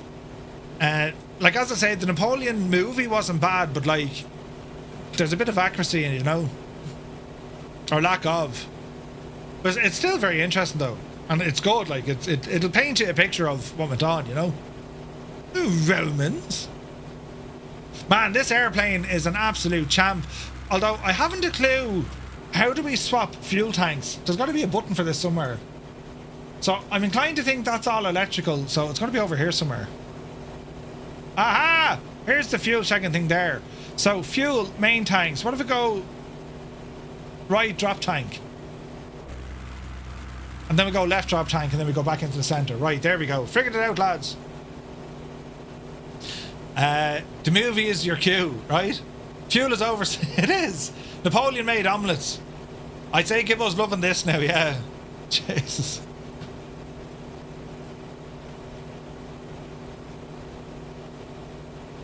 We shall see.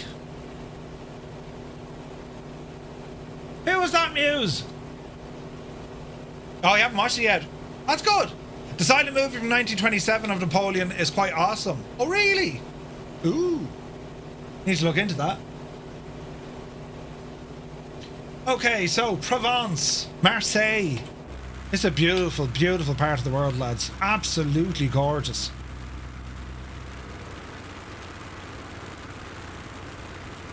I'm so impressed with the cloudage. The 1970 Napoleon movie was epic. I didn't see that one, Gregor.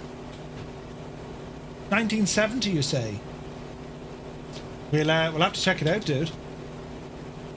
We shall have to check it out.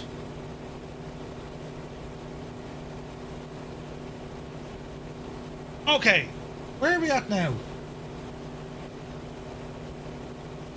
Over the little ridge and mountains, then in over the lake. That's what I had to. They used the Soviet army for some of the battles. Oh, really? Michael Gasser, good night. I love the Napoleon series with Gerard Depardieu and Jean Malkovich. Never seen it. Wasn't it Field Cook for Napoleon that came up with mayonnaise? Really? Hang on a second. Was it? Mayonnaise? Don't tell me his name was Hellman's. In Waterloo. David Bacon, see the sea. Brilliant. We're heading to a big lake first. We're looking good here, lads. I've been messing with other cameras now. I have that camera, look, but now I've the directly in front of me. Oh, look, it's paused. It's frozen motion, look. Jesus. How do you fix that one? Hold fire. If I just, like, refresh that. Reload. I've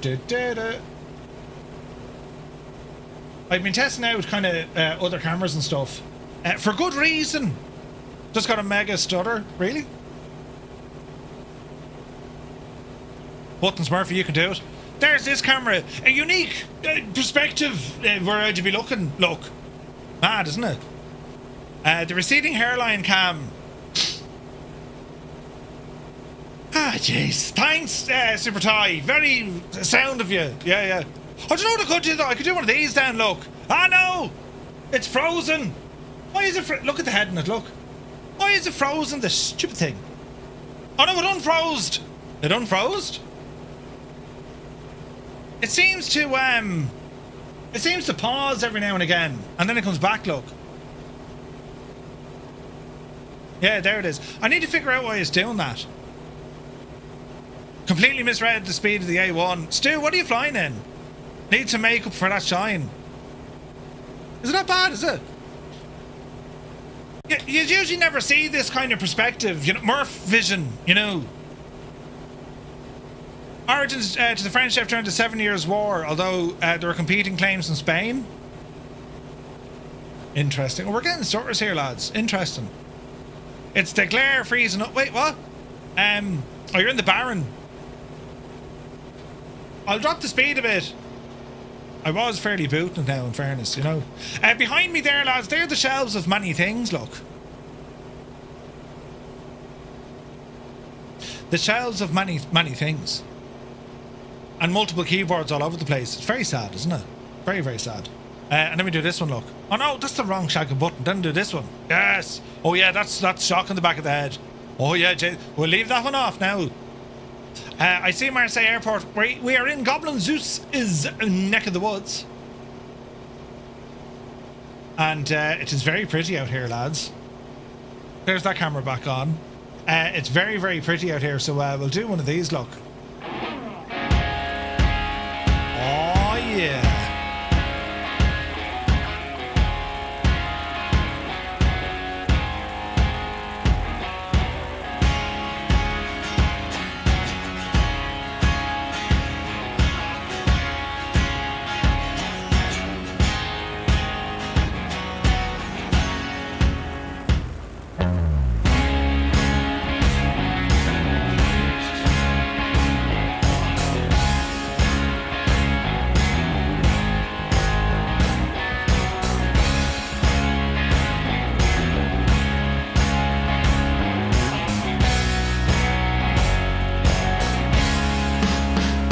David Bay, you're back in the wheel.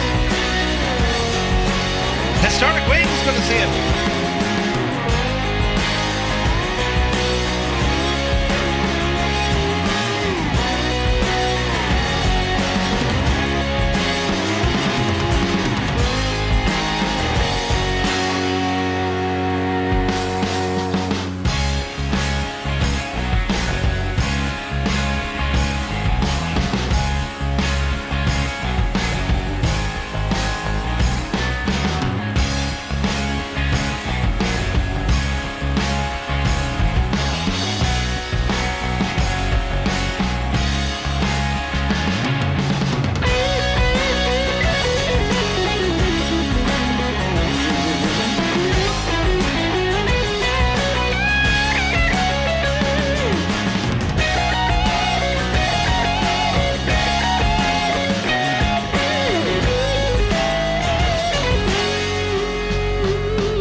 We make things go a bit kind of bang. Oh yeah.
Marseille. Easy now. Speed brakes out. Look at the size of the speed brakes in this, look. Jesus, look at them. Gear down.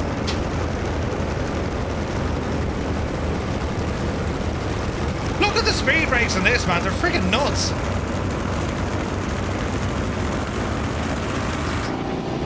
Right. Easy now, Murph. Throw some flaps in.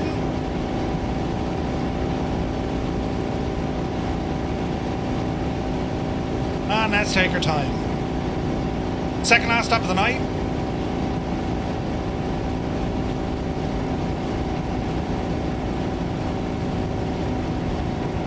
Speed 125.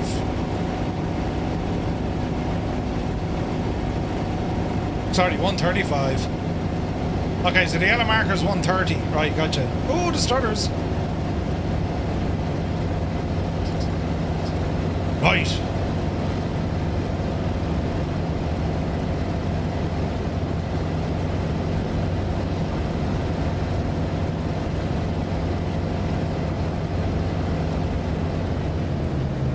Easy now, Jemima.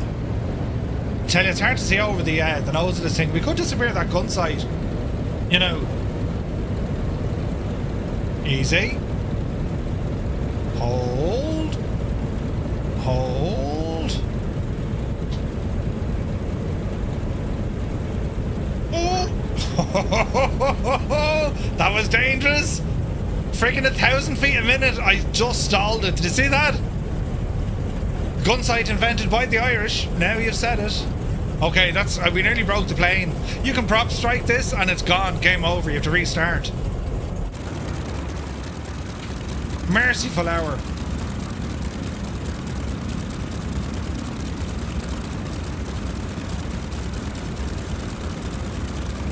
Beautiful plane, isn't it?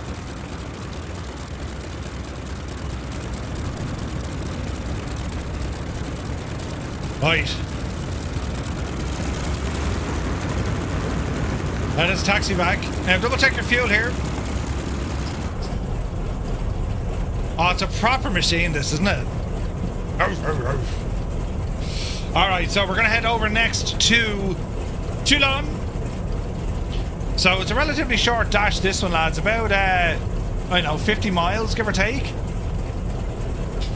So 50 miles across. We'll kind of meander around the south coast to sneak in. That's where we're going to, inside that red area there. And if we want to bring up Navigraph to have a look at something similar.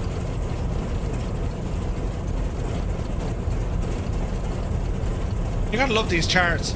So out of Marseille, we'll come down the south coast from the Provence via War, and it's into Toulon, where there is a traffic restriction because, well, it does house a lot of the French Navy. Oh, I nearly ended up in the wet. Jesus! It's alright, lads, we're still alive. We're still alive.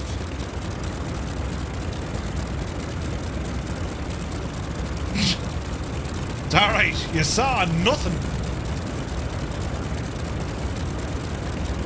It's not a short hop, it's Toulon. You nosed over trying to type. Did you see it? Muse, you poor devil. Right. Launch the flaps. Are we ready, sports fans? Fuel.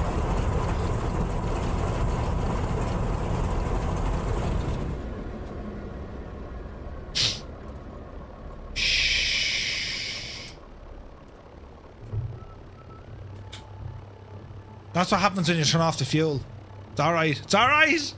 I was just testing the consistency of the fuel flow. Say the magic word. Start. Come on, Betsy. Right. Yara, listen. It's grand. Right.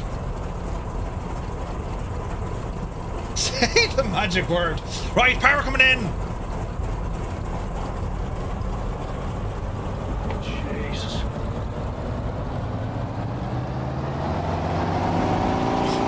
Up the yard. Airspeed alive. This is the A-1 Skyraider from Miltech Simulations and Blackbird. Oh jeez, got handy. It's really nice. What a man. Oh jeez. Yes. No. Yes. Right, we're alive now. It's all grand. Sometimes a man's got to do what... Oh, the stars are real. What a man does. Right, get up, you devil. Not my finest takeoff. Not my finest hour, lads, but sure, listen. Could be worse. That's why I watch and support Murphy. Because he does the tests so we don't have to. Yeah, that's exactly it. We'll be alright, lads. Right. What's our speed now? 200 knots. Brilliant. Hang a right.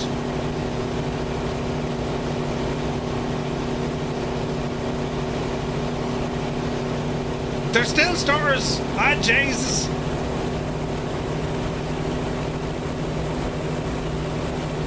We're going to sneak away this way.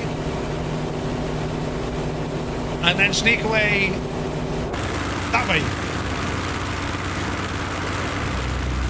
Oh, yeah. Oh, the stars are real, look. Jesus. Now we're okay. No, we're not. Yeah, we're okay. Oh, man, look at that scenery over there. Jesus, look at this. From the inside, it sounds like Larry's Scania Super. I concur.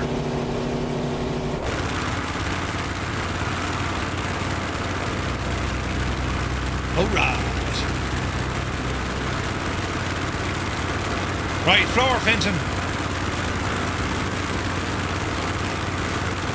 Into some photogrammetry. Go on, Frank.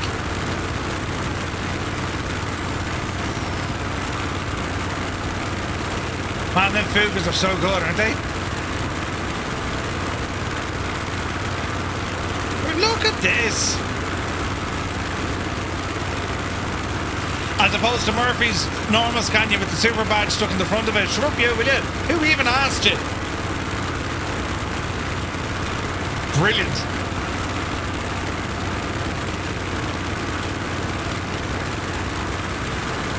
Man alive, look at this. Photogrammetry for the win. Beautiful. Now, where's this button? Oh yeah. That'll do. That'll do. And that'll do. Ooh.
Isn't it only gorgeous?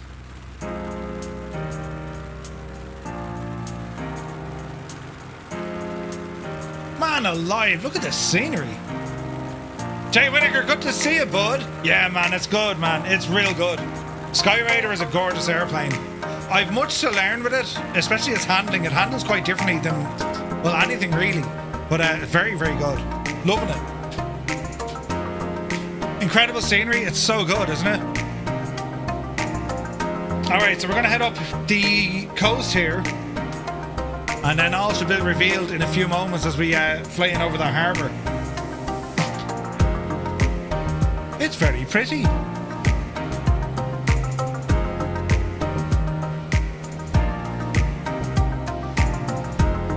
Flying in the French colours tonight. There's Muse finally in a Spitfire. Come on, Muse!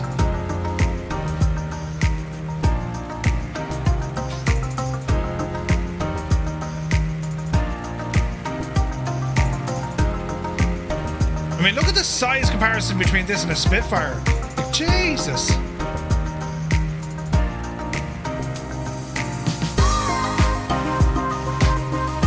Spitfire is so good though, isn't it? I mean, they need to fix the owl like pilot hanging out the back of it. But it's absolutely gorgeous. Alright, we're getting close. So you're going to see now, this it's a real world kind of naval base. So you're limited in what the sim is going to show you. Thinks there's a whole load of trees where the different piers are, right? Who's this now? Waffle Turtle, thank you for the follow. Welcome in, buddy. But you'll still get a sense of where we're flying, you know? Hey, Lusty, good to see you. Welcome in. The Bendix Cup course at Toulon. Ooh. The late 40s Warbirds were gigantic, dude, so big. And this thing goes in a carrier? What? Crazy. So.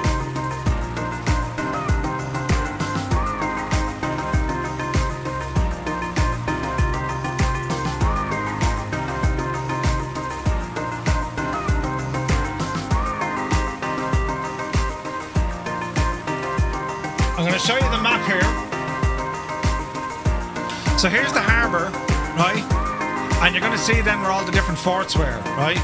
So we have down here, see the way like it's completely enclosed, right? So there's Toulon itself.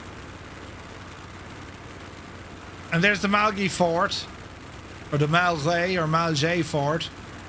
All the forts around it, look. Bloody hell. So we're going to fly in and around this way and then go on in, right? Because that's the way it was back then.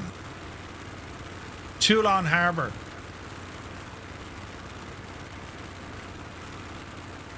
And then Murphy realises he is going completely the wrong way. It's alright, we'll keep turning right, we'll eventually go up to the left again.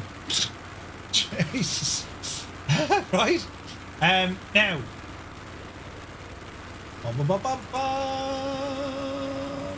Here's probably a better picture. Same story again, right? So, Toulon, right? You can see then where the British fleet were, and they kept some inside here. The French boats were all tied up. They couldn't get out, right? And then all the different forts. You had forts, look, you see all the gun positions, look. Fort Gregory. And then you had all the various firing points. All the different gun batteries, look. Isn't that mad? Fort St. Louis.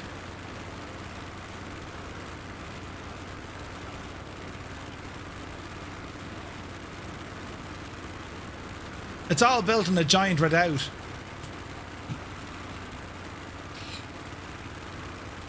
Right? Yeah, we meant to do that. Right, let's let's head in. That was too close.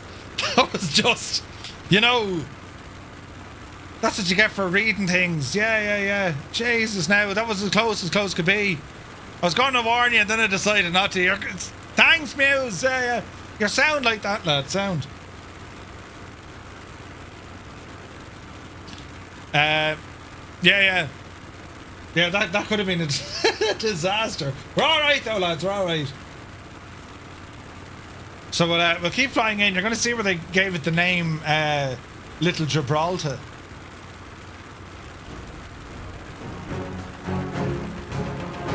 As we approach Toulon.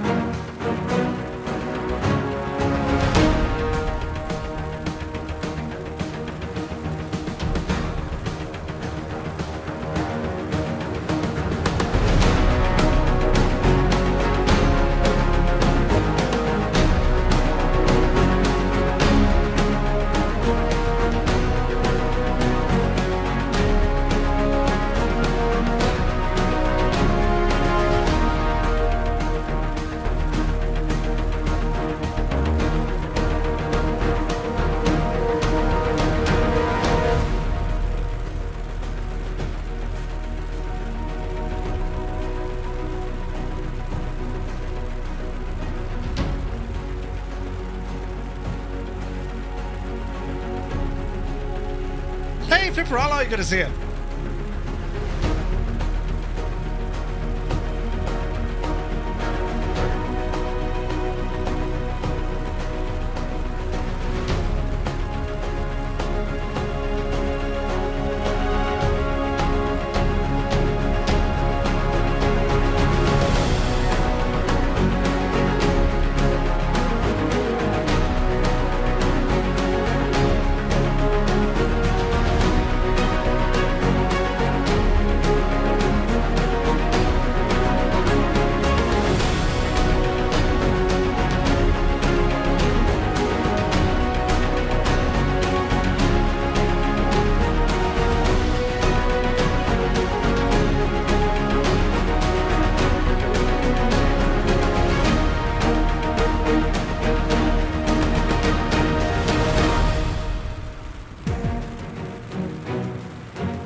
Little Gibraltar.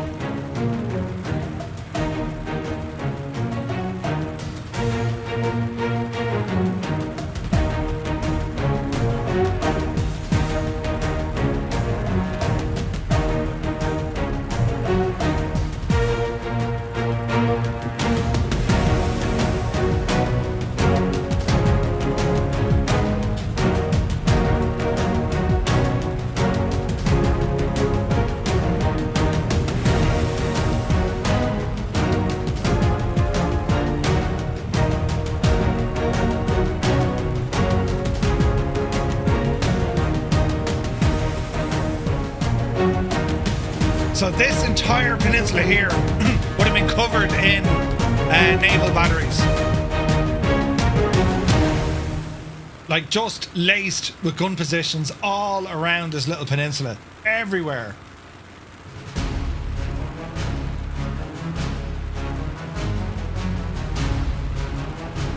And we head straight into the harbour.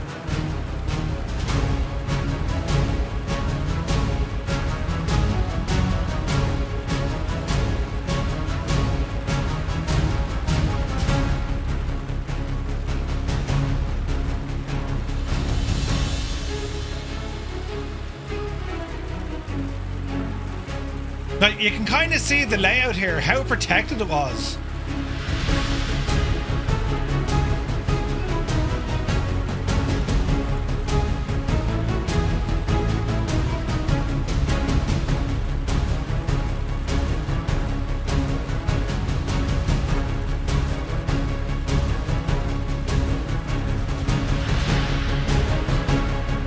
And then the prize right in here.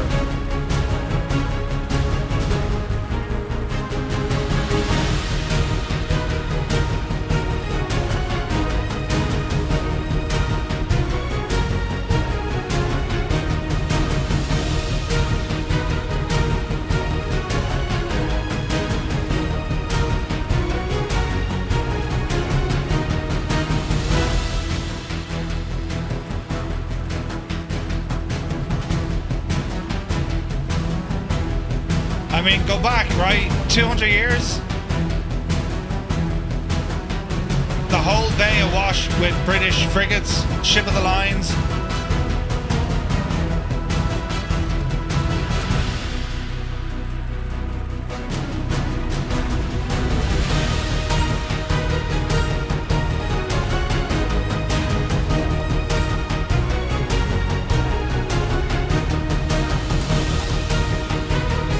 Isn't it mad? Like here we are, right, at our home flight sims, learning about the history of this whole region and being able to see it. Like, isn't that nuts, lads? Absolutely nuts.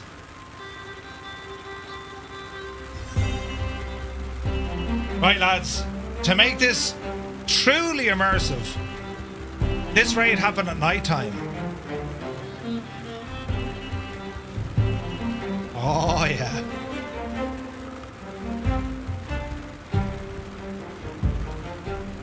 Oh, look at the lighting.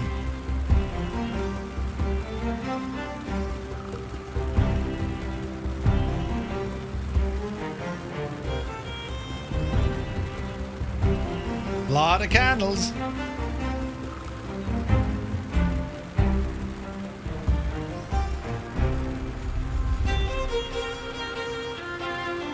Admiral Hood, that was the guy who was the mentor to Nelson. Yep.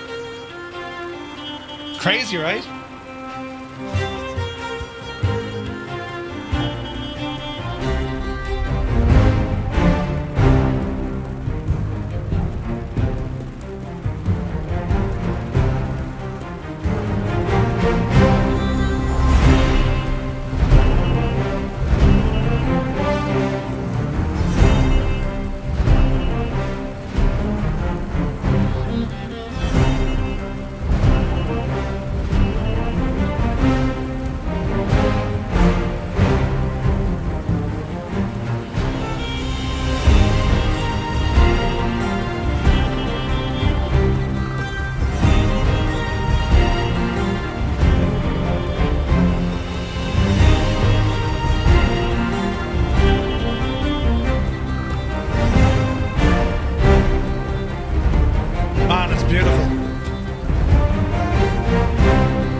So, Toulon Harbour. So where we're flying over here, that's all Toulon, right? The Grand Havre. We're in this region up the north here, right at the top. Isn't that nuts?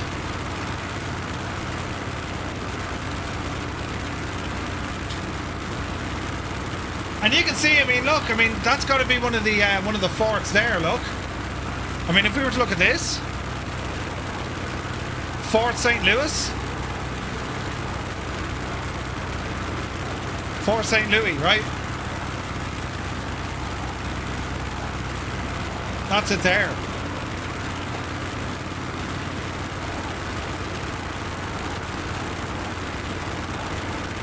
Rick 20, good to see you. Camera work and flow? No. It's just within the, just the normal controls in the sim.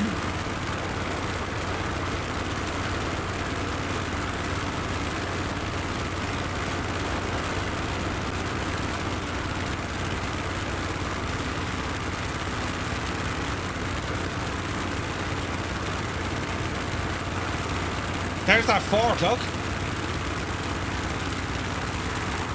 Or what remains of it.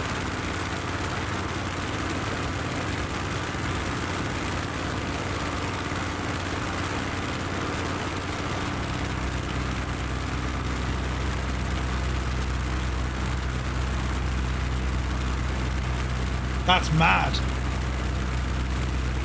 Tony, good to see you, bud. Happy, what day? Happy Tuesday, man. Like, there's another fort there, look. You can see the layout. Hang on, let's active pause this for a sec. So if there's that second port, there's Fort St. Louis. So it's this one here, look. And, like, these are all gun positions. See those guys there, right? They're all gun positions. So here's this other fort, Tour de Vignette, or Vignette. So we had this one, St. Louis, and then Vignette. That's what we're looking at there, look. That's mad, isn't it? Sid Squadron, Tony, you're very welcome in, buddy. Enjoyed your stream earlier, chatting about cars. Brilliant. And coffee.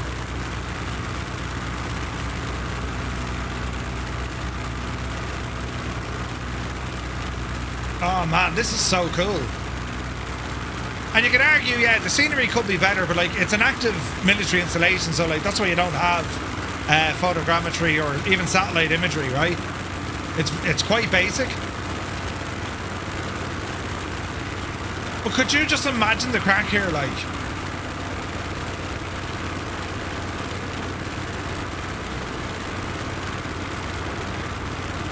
And this is where Napoleon, I mean, you know, this was his first proper engagement.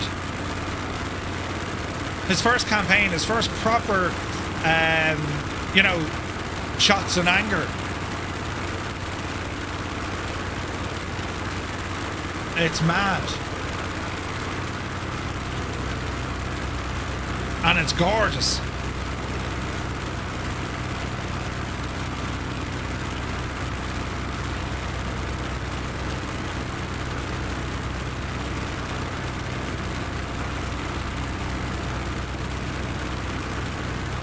And that's awesome. What a place to visit. But you can see the full layout there. It looks like a citadel, but I mean, it would be a citadel. And then you have another one there, look. Now, if you look at the map, we should have more to the south. We do. We've one across the bay. Le Gueliette, right? So directly across the harbour, we'll have another one. Honest, there are no ships here. You are mistaken, monsieur. I wish to tick to you. Good nooning. Right, let's see if we can find this other one.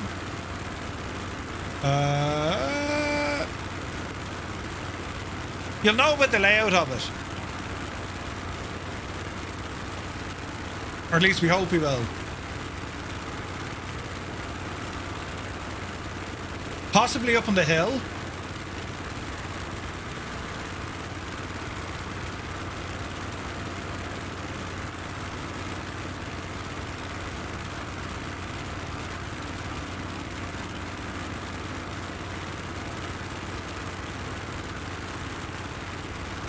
I don't see it.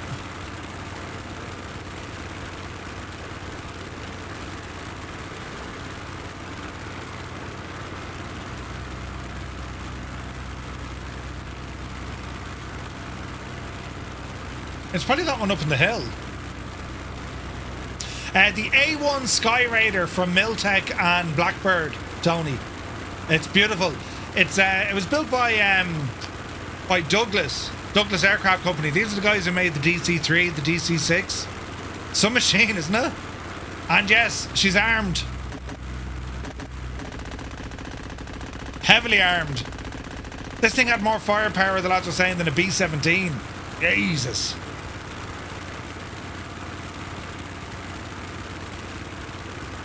Isn't it only class though, isn't it?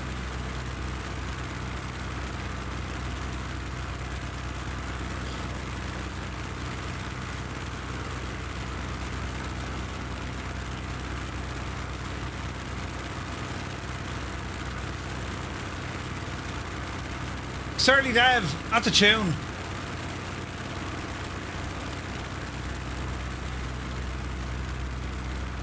What a tune! Man alive, look how good it looks.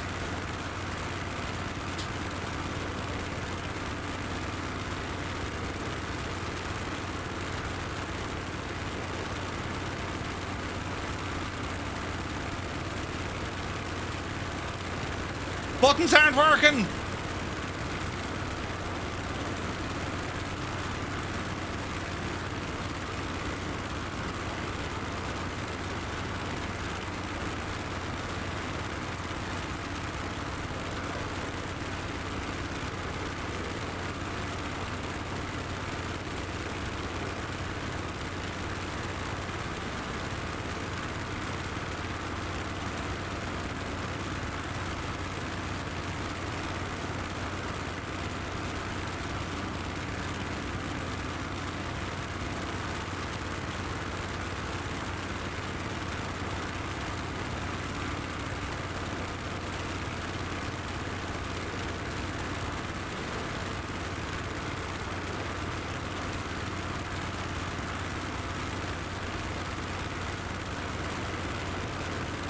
Yeah, Mike, you'll find the flying circus in there, Firefly Air. Password is the logs too.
Man, doesn't it look good?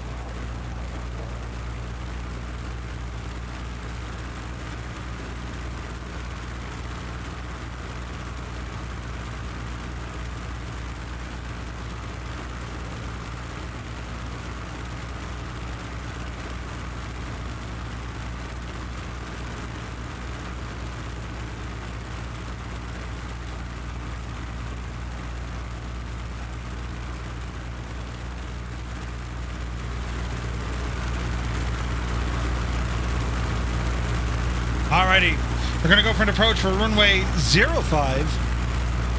And let's see how we get on here, right? John C, very good evening. Hope you're well, bud. Come on, there's some jets here. Awesome.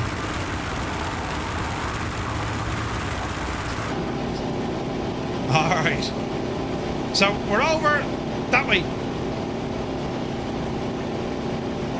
Here's Mrs. GPHI.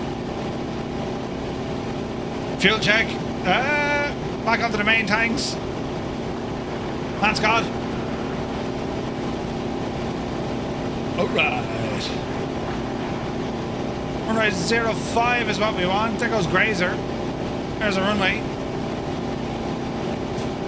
Energizer, so far so good. They didn't seem like there's not much done to the old multiplayer, but it's a lot smoother. Put Navigraph back on, rebooted the sim, now you have the airport. Ooh, interesting. Alright, let's ramble in.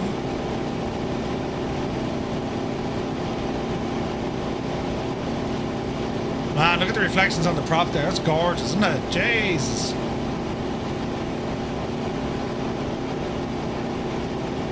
That's gorgeous.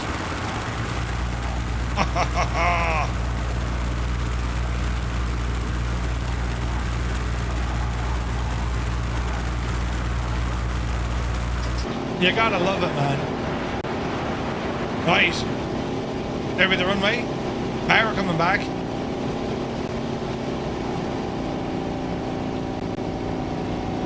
Speed around 200. Easy now. Still a couple of stutters. There's far less of them now. Yeah, like there's still a few stutters, but nowhere near as bad as they used to be. Alright, speed 200. Let's get some air brake out. Look at the drop off. Alright, gear.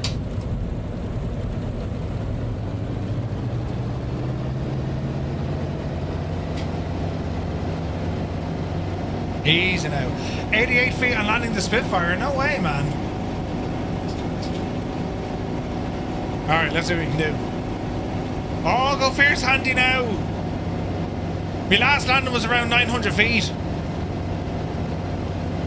You know you'll fix the multiplayer stutters if you all load in the A400. Yeah, let's not. You got a -4 earlier. Would you go away with that? You want to check out the 225 now? Had a big change log. Energizer, are you taking the Dennis Hickey? I didn't see any change log for the 225. Alright, easy now. Are you serious? Did I get an update? I didn't see that on the release. The 225 got an update. Easy. Easy. Easy.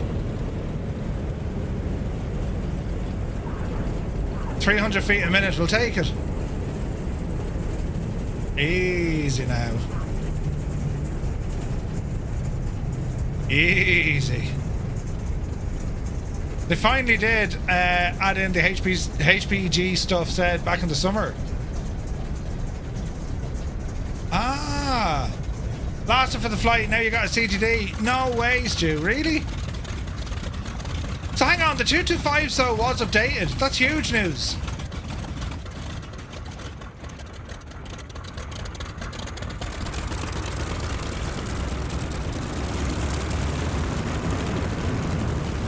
Easy now. Why you don't have a runway? I don't know. It could be just one of those Navigraph things. Folding wings, yeah, it's pretty cool, isn't it?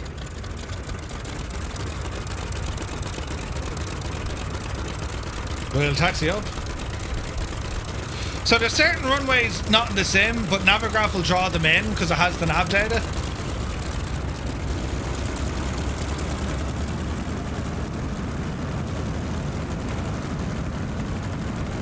So what we might do, lads, when we end this flight, I might just load in the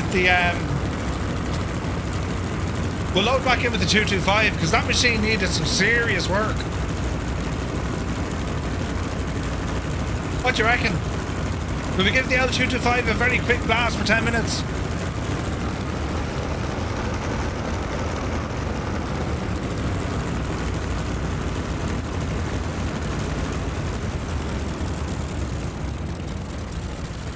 Alright. Man, what a machine this is.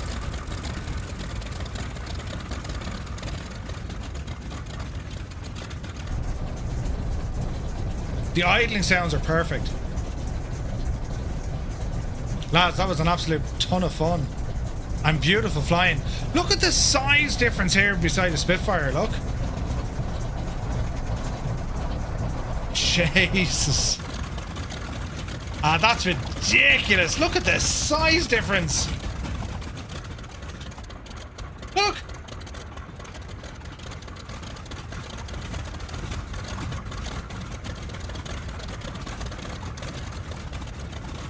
America! That's nuts, man. Absolutely nuts. Right. Lads, let us load back in now with the 225, because if this thing finally got updated, this could be huge news. So the 225, right? Let's just see.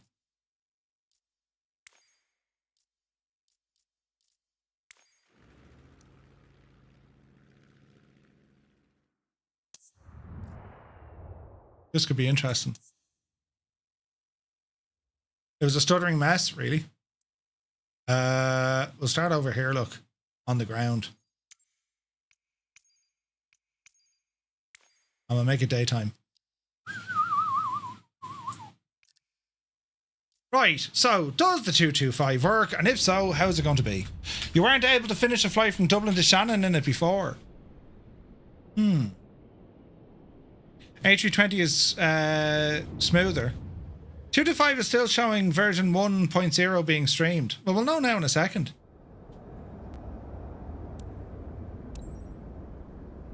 Now we need to get buttons set up for this.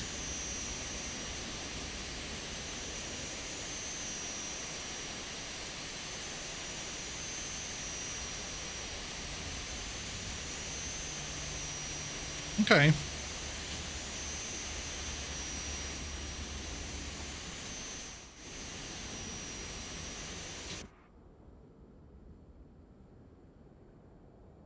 Okay.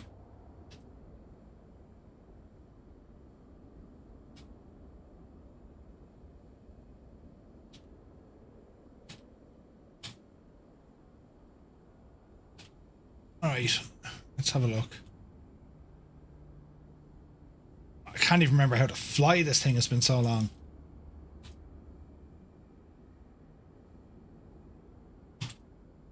Now, is he sitting in the middle of the back? I call shenanigans.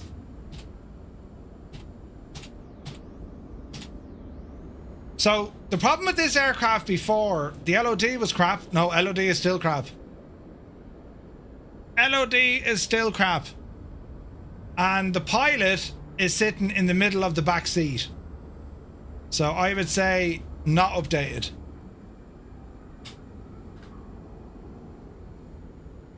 I would say she's not updated, lads.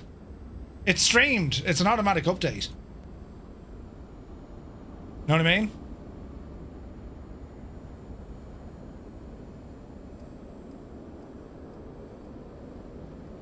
I would say not updated. Like, the LOD is desperate on it. It was in the changelog. I didn't see... I saw the 125 in the changelog. I didn't see the 225. Like, I can force the LOD, right? But, like... Same issues with the B-17.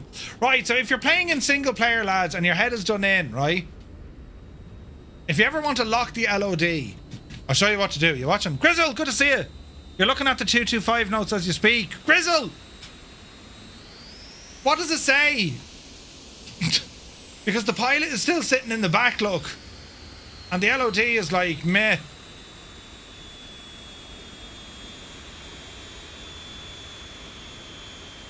I thought CD said it could be a day or two. Well, that's fair enough.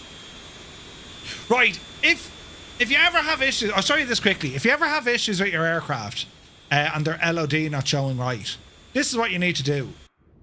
Go into settings. Go into advanced options and turn on developer mode. Okay? That's the first thing. Now, in development mode, or developer mode, go into debug. Okay? And come down to debug model LODs. And from this screen, scroll down to the bottom and see where it says force active or enable force active LOD. If you move that slider, that's where you see the LOD changing. See that? So bring it down to 0 and leave it there. Make sure it's ticked. And then if you close it and exit dev mode, when you now go all the way out, the aircraft should be locked at its LOD. You guys see that? You still see the chopper, yeah? Still see the chopper? Still see the chopper? Right? So you're locking its LOD to 0. So you're basically telling the sim, hey, display this as if I was right up beside it. And you can do that with any aircraft. So if you're, if you find an aircraft that the LOD is too aggressive, that's how you fix it. Alright? It's a temporary workaround until either, the sim or the developer fixes it themselves. So, maybe you knew that already, I don't know, maybe you didn't. But if you didn't and now you know, great. But it doesn't fix the L pilot in the back, Does it work for aircraft with multiplayer? I don't know. Did anyone else load in with the 225? I don't see any. If someone wants to load in with a 225, I'll have an now look. I don't see any though. There's Toto in a 225. Man, Toto. Yeah, it works. Toto's miles away and we can see him in all his glory. Which means then this will actually work for the C-17 as well, which is absolutely terrible LOD. Yeah, so it does work because Toto was loaded in full blast as well. So the idea behind LOD, the further away you get from it, it unloads certain things to help with performance. But it was too aggressive at some aircraft. The 225 really suffered from that. But we'll see. Now, what were the other problems with this machine? Because we had a lot of problems with this machine. So it hasn't gotten its update yet, for sure. We'll see what happens. Battery is... Oh, Jesus, now, does anyone remember how to fly this thing? AC power, DC power. On?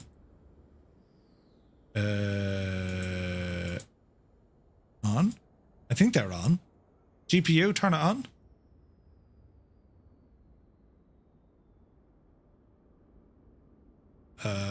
I've no sounds.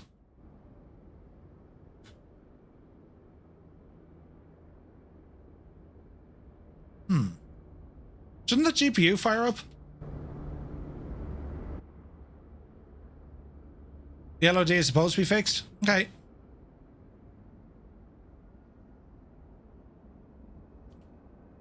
So many things broken on this.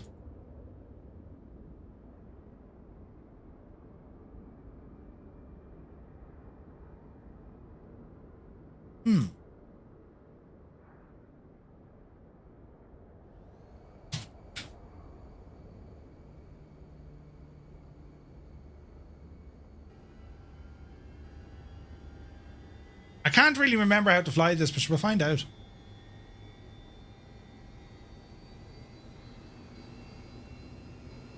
They should be forward, shouldn't they?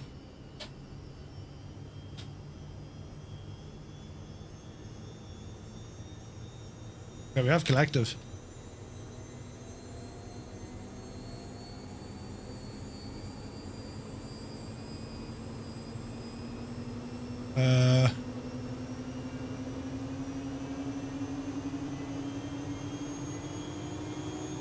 Fuel, yes.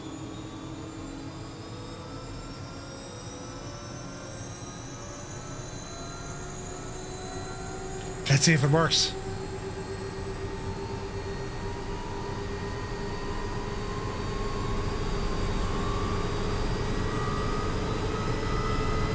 Avionics failed. Hello there.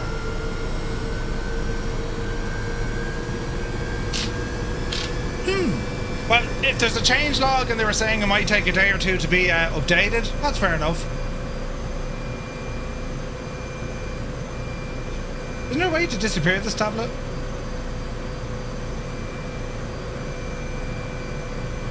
Yeah.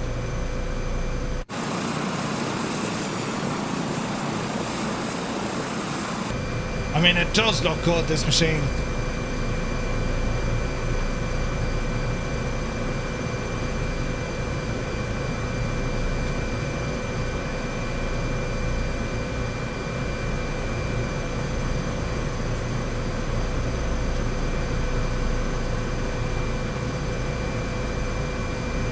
Easy now.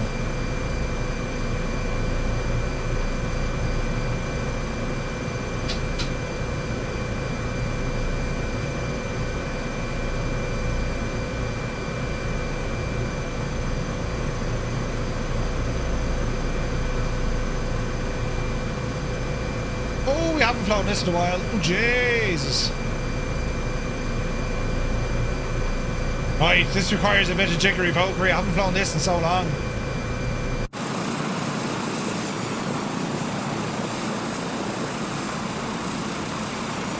It's a little bit touchy.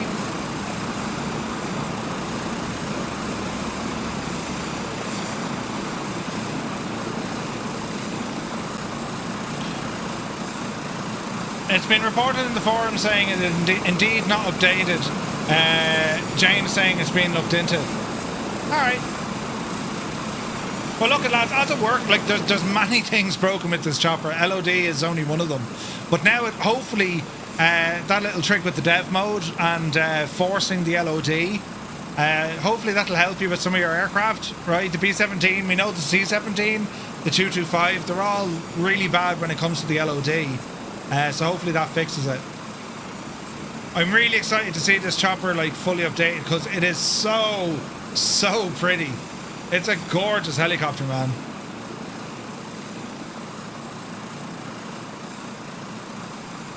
Also, did you see the opening credits have changed as well? There's a new developer up there, Teog's Hangar. Ooh. You know, on the splash screen. No, it's not the Dolphin. I think it's the Iroquois. It's the Huey. For that Stranger Things, I'd say. Yeah, so many fixes to this machine are needed, man.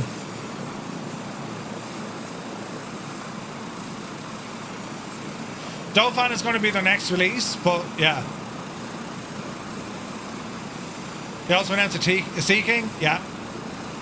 He was teasing Discord a few days ago. Yeah, I saw it on the I saw it when the sim launched today.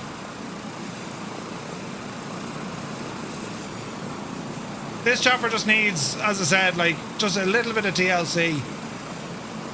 It's gorgeous looking though. I have not touched this in so long.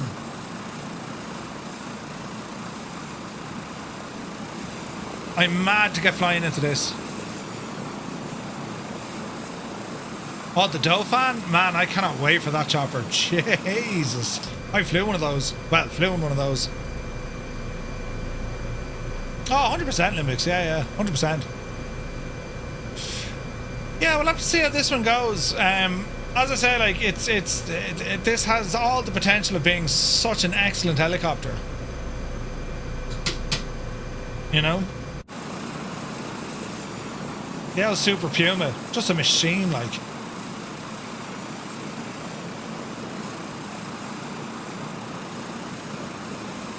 So hopefully we'll get a patch for this in the coming days. Yeah, Sea King is going to be awesome. Got a couple of nice choppers on the way. There's a Gazelle on the way, the Dauphin, this, getting an update, the Sea King. There's a Hind on the way. We already have the Apache. The MH60 is very, very good. We got a really good Chinook. Huey. Yeah, the handling of this thing is a bit weird, isn't it?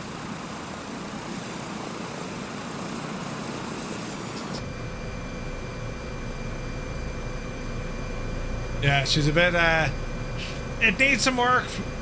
Defo. So yeah, we'll have to wait and see, lads.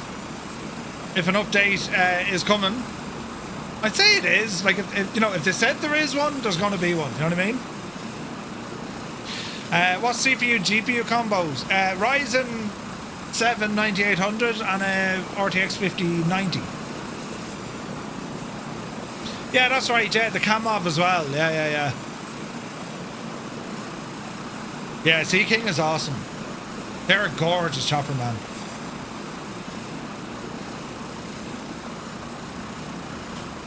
Normal people. Where's the changelog of this? Cheers, Grizzle. I think Energizer Truth there as well. Oh, the A400 got a considerable look. Ooh. Doesn't say anything about multiplayer. Anyway, A320, A321, A330, 125, 225, fixed. Loading and instrument approach deletes previous waypoints. Low LOD. MFD, no clear function. Aircraft encounters dynamic rollover. Yeah. Fuel consumption. Yeah. Fuel distribution. ECS system not functioning. Governor lights near FADEC. Wear and tear system. ECS. And skipping a segment reflight. Tail light emits white light. Yes. Main battery switch non-functional. Yes. Collective underpowered. Yes. Autopilot 1 and 2. Yes. LOD pops are present inside the aircraft cabin. Grand. Heat blur effect. Grand. Missing ADF. COM 2 and NAV 2 push buttons. Yes. Grey texture appears. Grand. Rain animation. Grand. Magnetic compass. Yes. Like, these are all basic problems. Like, and you wonder, how did this take like a full year? Helicopter fuel shut-off switches. Yes. Transponder spawns off. Yeah. Rescue door fails to open. Yes. Fuel consumption. Yes. SAS system required for advanced. Yeah. Collective doesn't respond. Aircraft rotors have no animation on multiplayer. Finally.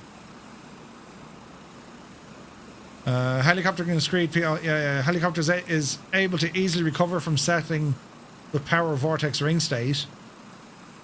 Visual ground effects are missing.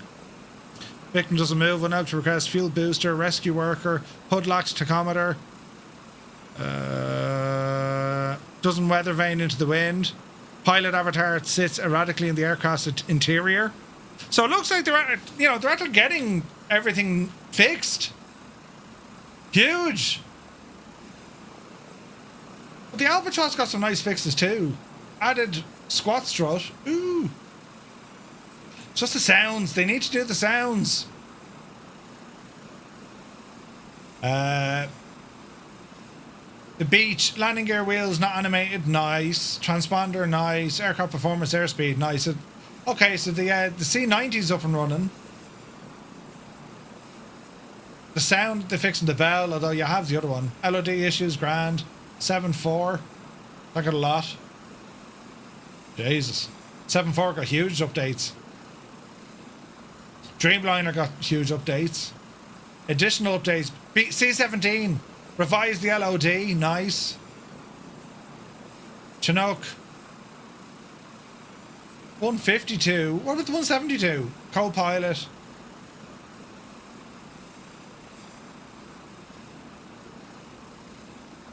.404 Titan Sky Courier. De-icing systems. Hurrah. Tooltips. Don't mind that. Few strings not translated. Alright. Longitude. Jesus, look at that. The amount of issues they had with it.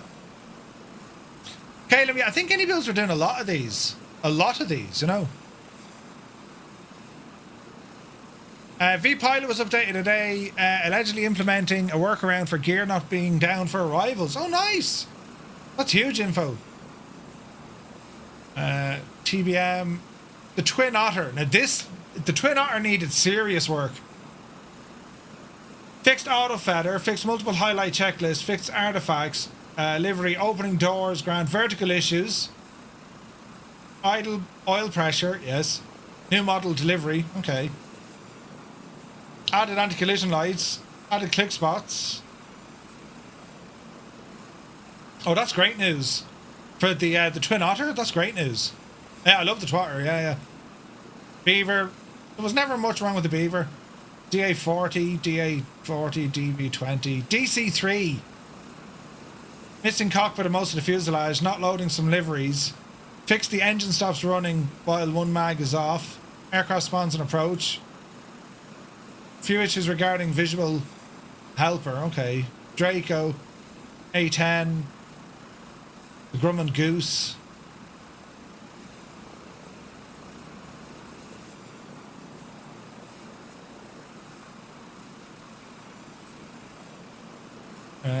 PC12.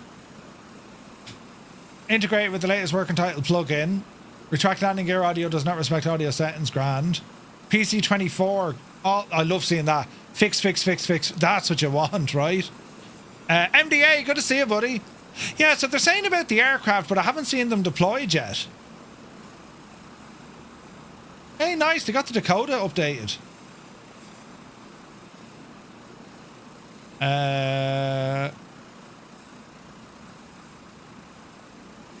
Saab 340. MFD is on when starting. Panel airframe, panel missing CDI. HSI never changes.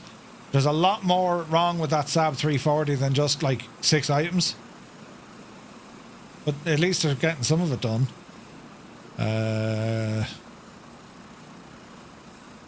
Right, so are we saying that, you know, the fixes haven't fully come through yet?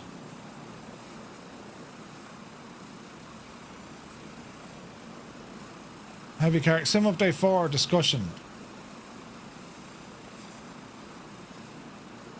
We mentioned at the top notes, more release notes are coming specifically for aircraft.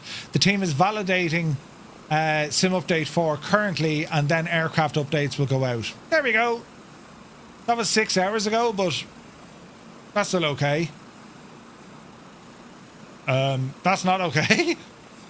But if it's aircraft updates, I wouldn't worry too much. They will come out. That's great news, lads. Oh, look at this, look. Jesus. That's awesome. Bring on the updates. Bring on the updates. It's going to be class. Right, maybe tomorrow, lads, to see the aircraft updates coming in. You know what I mean? But anyway, right, that's going to do it for tonight. Lads, thank you all so very much indeed for tuning in, for flying along with us as we learn more about Napoleon, the rise and fall. Next week, we're off to Italy, and we'll be learning some more about. Tomorrow, I've no stream planned for tomorrow. Now, if I get back early, I will. I'm away in Weston tomorrow. I don't think I'll be going flying, but we'll see what the day brings. But definitely back on Wednesday for this week's Flight Sim News, and we'll be going over Sim Update 4 as well. A couple of features and a few bits and bobs. But Thursday we have a double header, and then on Friday we have a group flight starting off a Christmas challenge. Yes. A Christmas challenge, the on-air Christmas challenge we're going to be doing, and we'll run some say intentions with that as well. Because I really enjoyed that last Friday, asking the tour guide what goes on and stuff. It's pretty cool, and I love the interaction. So, listen, it is a great day for our beloved Flight Simulator. Sim Update 4, they've just pushed it out. I think we've all agreed there is definitely better performance, and we'll just give it a little bit of time now for the other systems, and indeed our third-party products to be updated, and just let things kind of dial in. Don't forget, if you are, for whatever reason, getting bad performance, make sure you clear your rolling cache. Make sure you delete your NVIDIA GL cache if you can. And what else? Start the sim off with a vanilla state, and then slowly but surely start adding in your third-party add-ons, knowing that there's a good chance they need an update as well. All right, so I would expect to see a lot of updates over the next kind of 24, 72 hours of all developers, But great news anyway. We finally have Sim Update 4. A ton of work has gone into this. You can see it, man. I mean, the night lighting is gorgeous. It's loading better. It's more smooth. It's just better, right? And it's great news for that. So tonight, thank you all so very much indeed for your support, your continued support, which is very much appreciated. And yeah, if I don't catch you tomorrow, I'll be there on Wednesday. Until then, we're over on Discord. ! Discord. They're the buttons. I'm not going to save these flights to my log on my Garmin because, well, why isn't that working now? Well, the curse of the why isn't that working? It's all broken. Hang on. I've broken everything.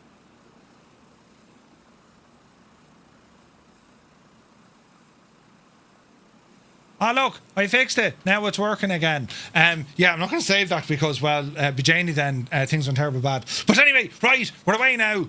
Lads, we'll see you on the next one. Till then, there's the button. You take care.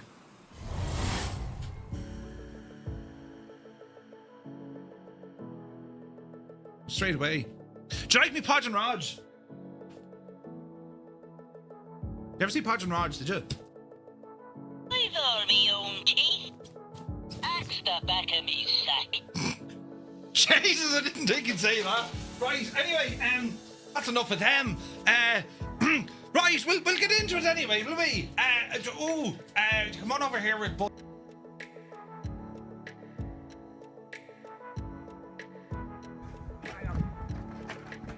You shouldn't be. Do you need a hand? No, I don't need a. Do I need a hand? It's heavy, yeah. Jesus, Murph!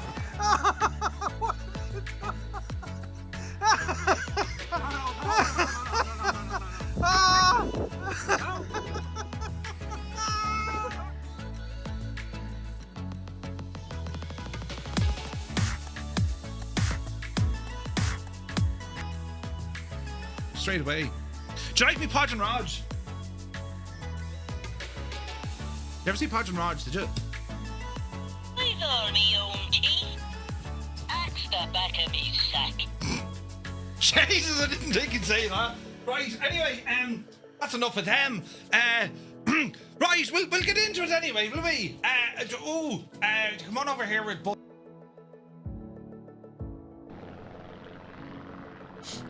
It's usually the best. It's the best way to do things. You know what I mean? Usually the best way to do things is no matter what sort of a day you're having, just come in and just have a bit of a slag with me, you know? Oh, me knee!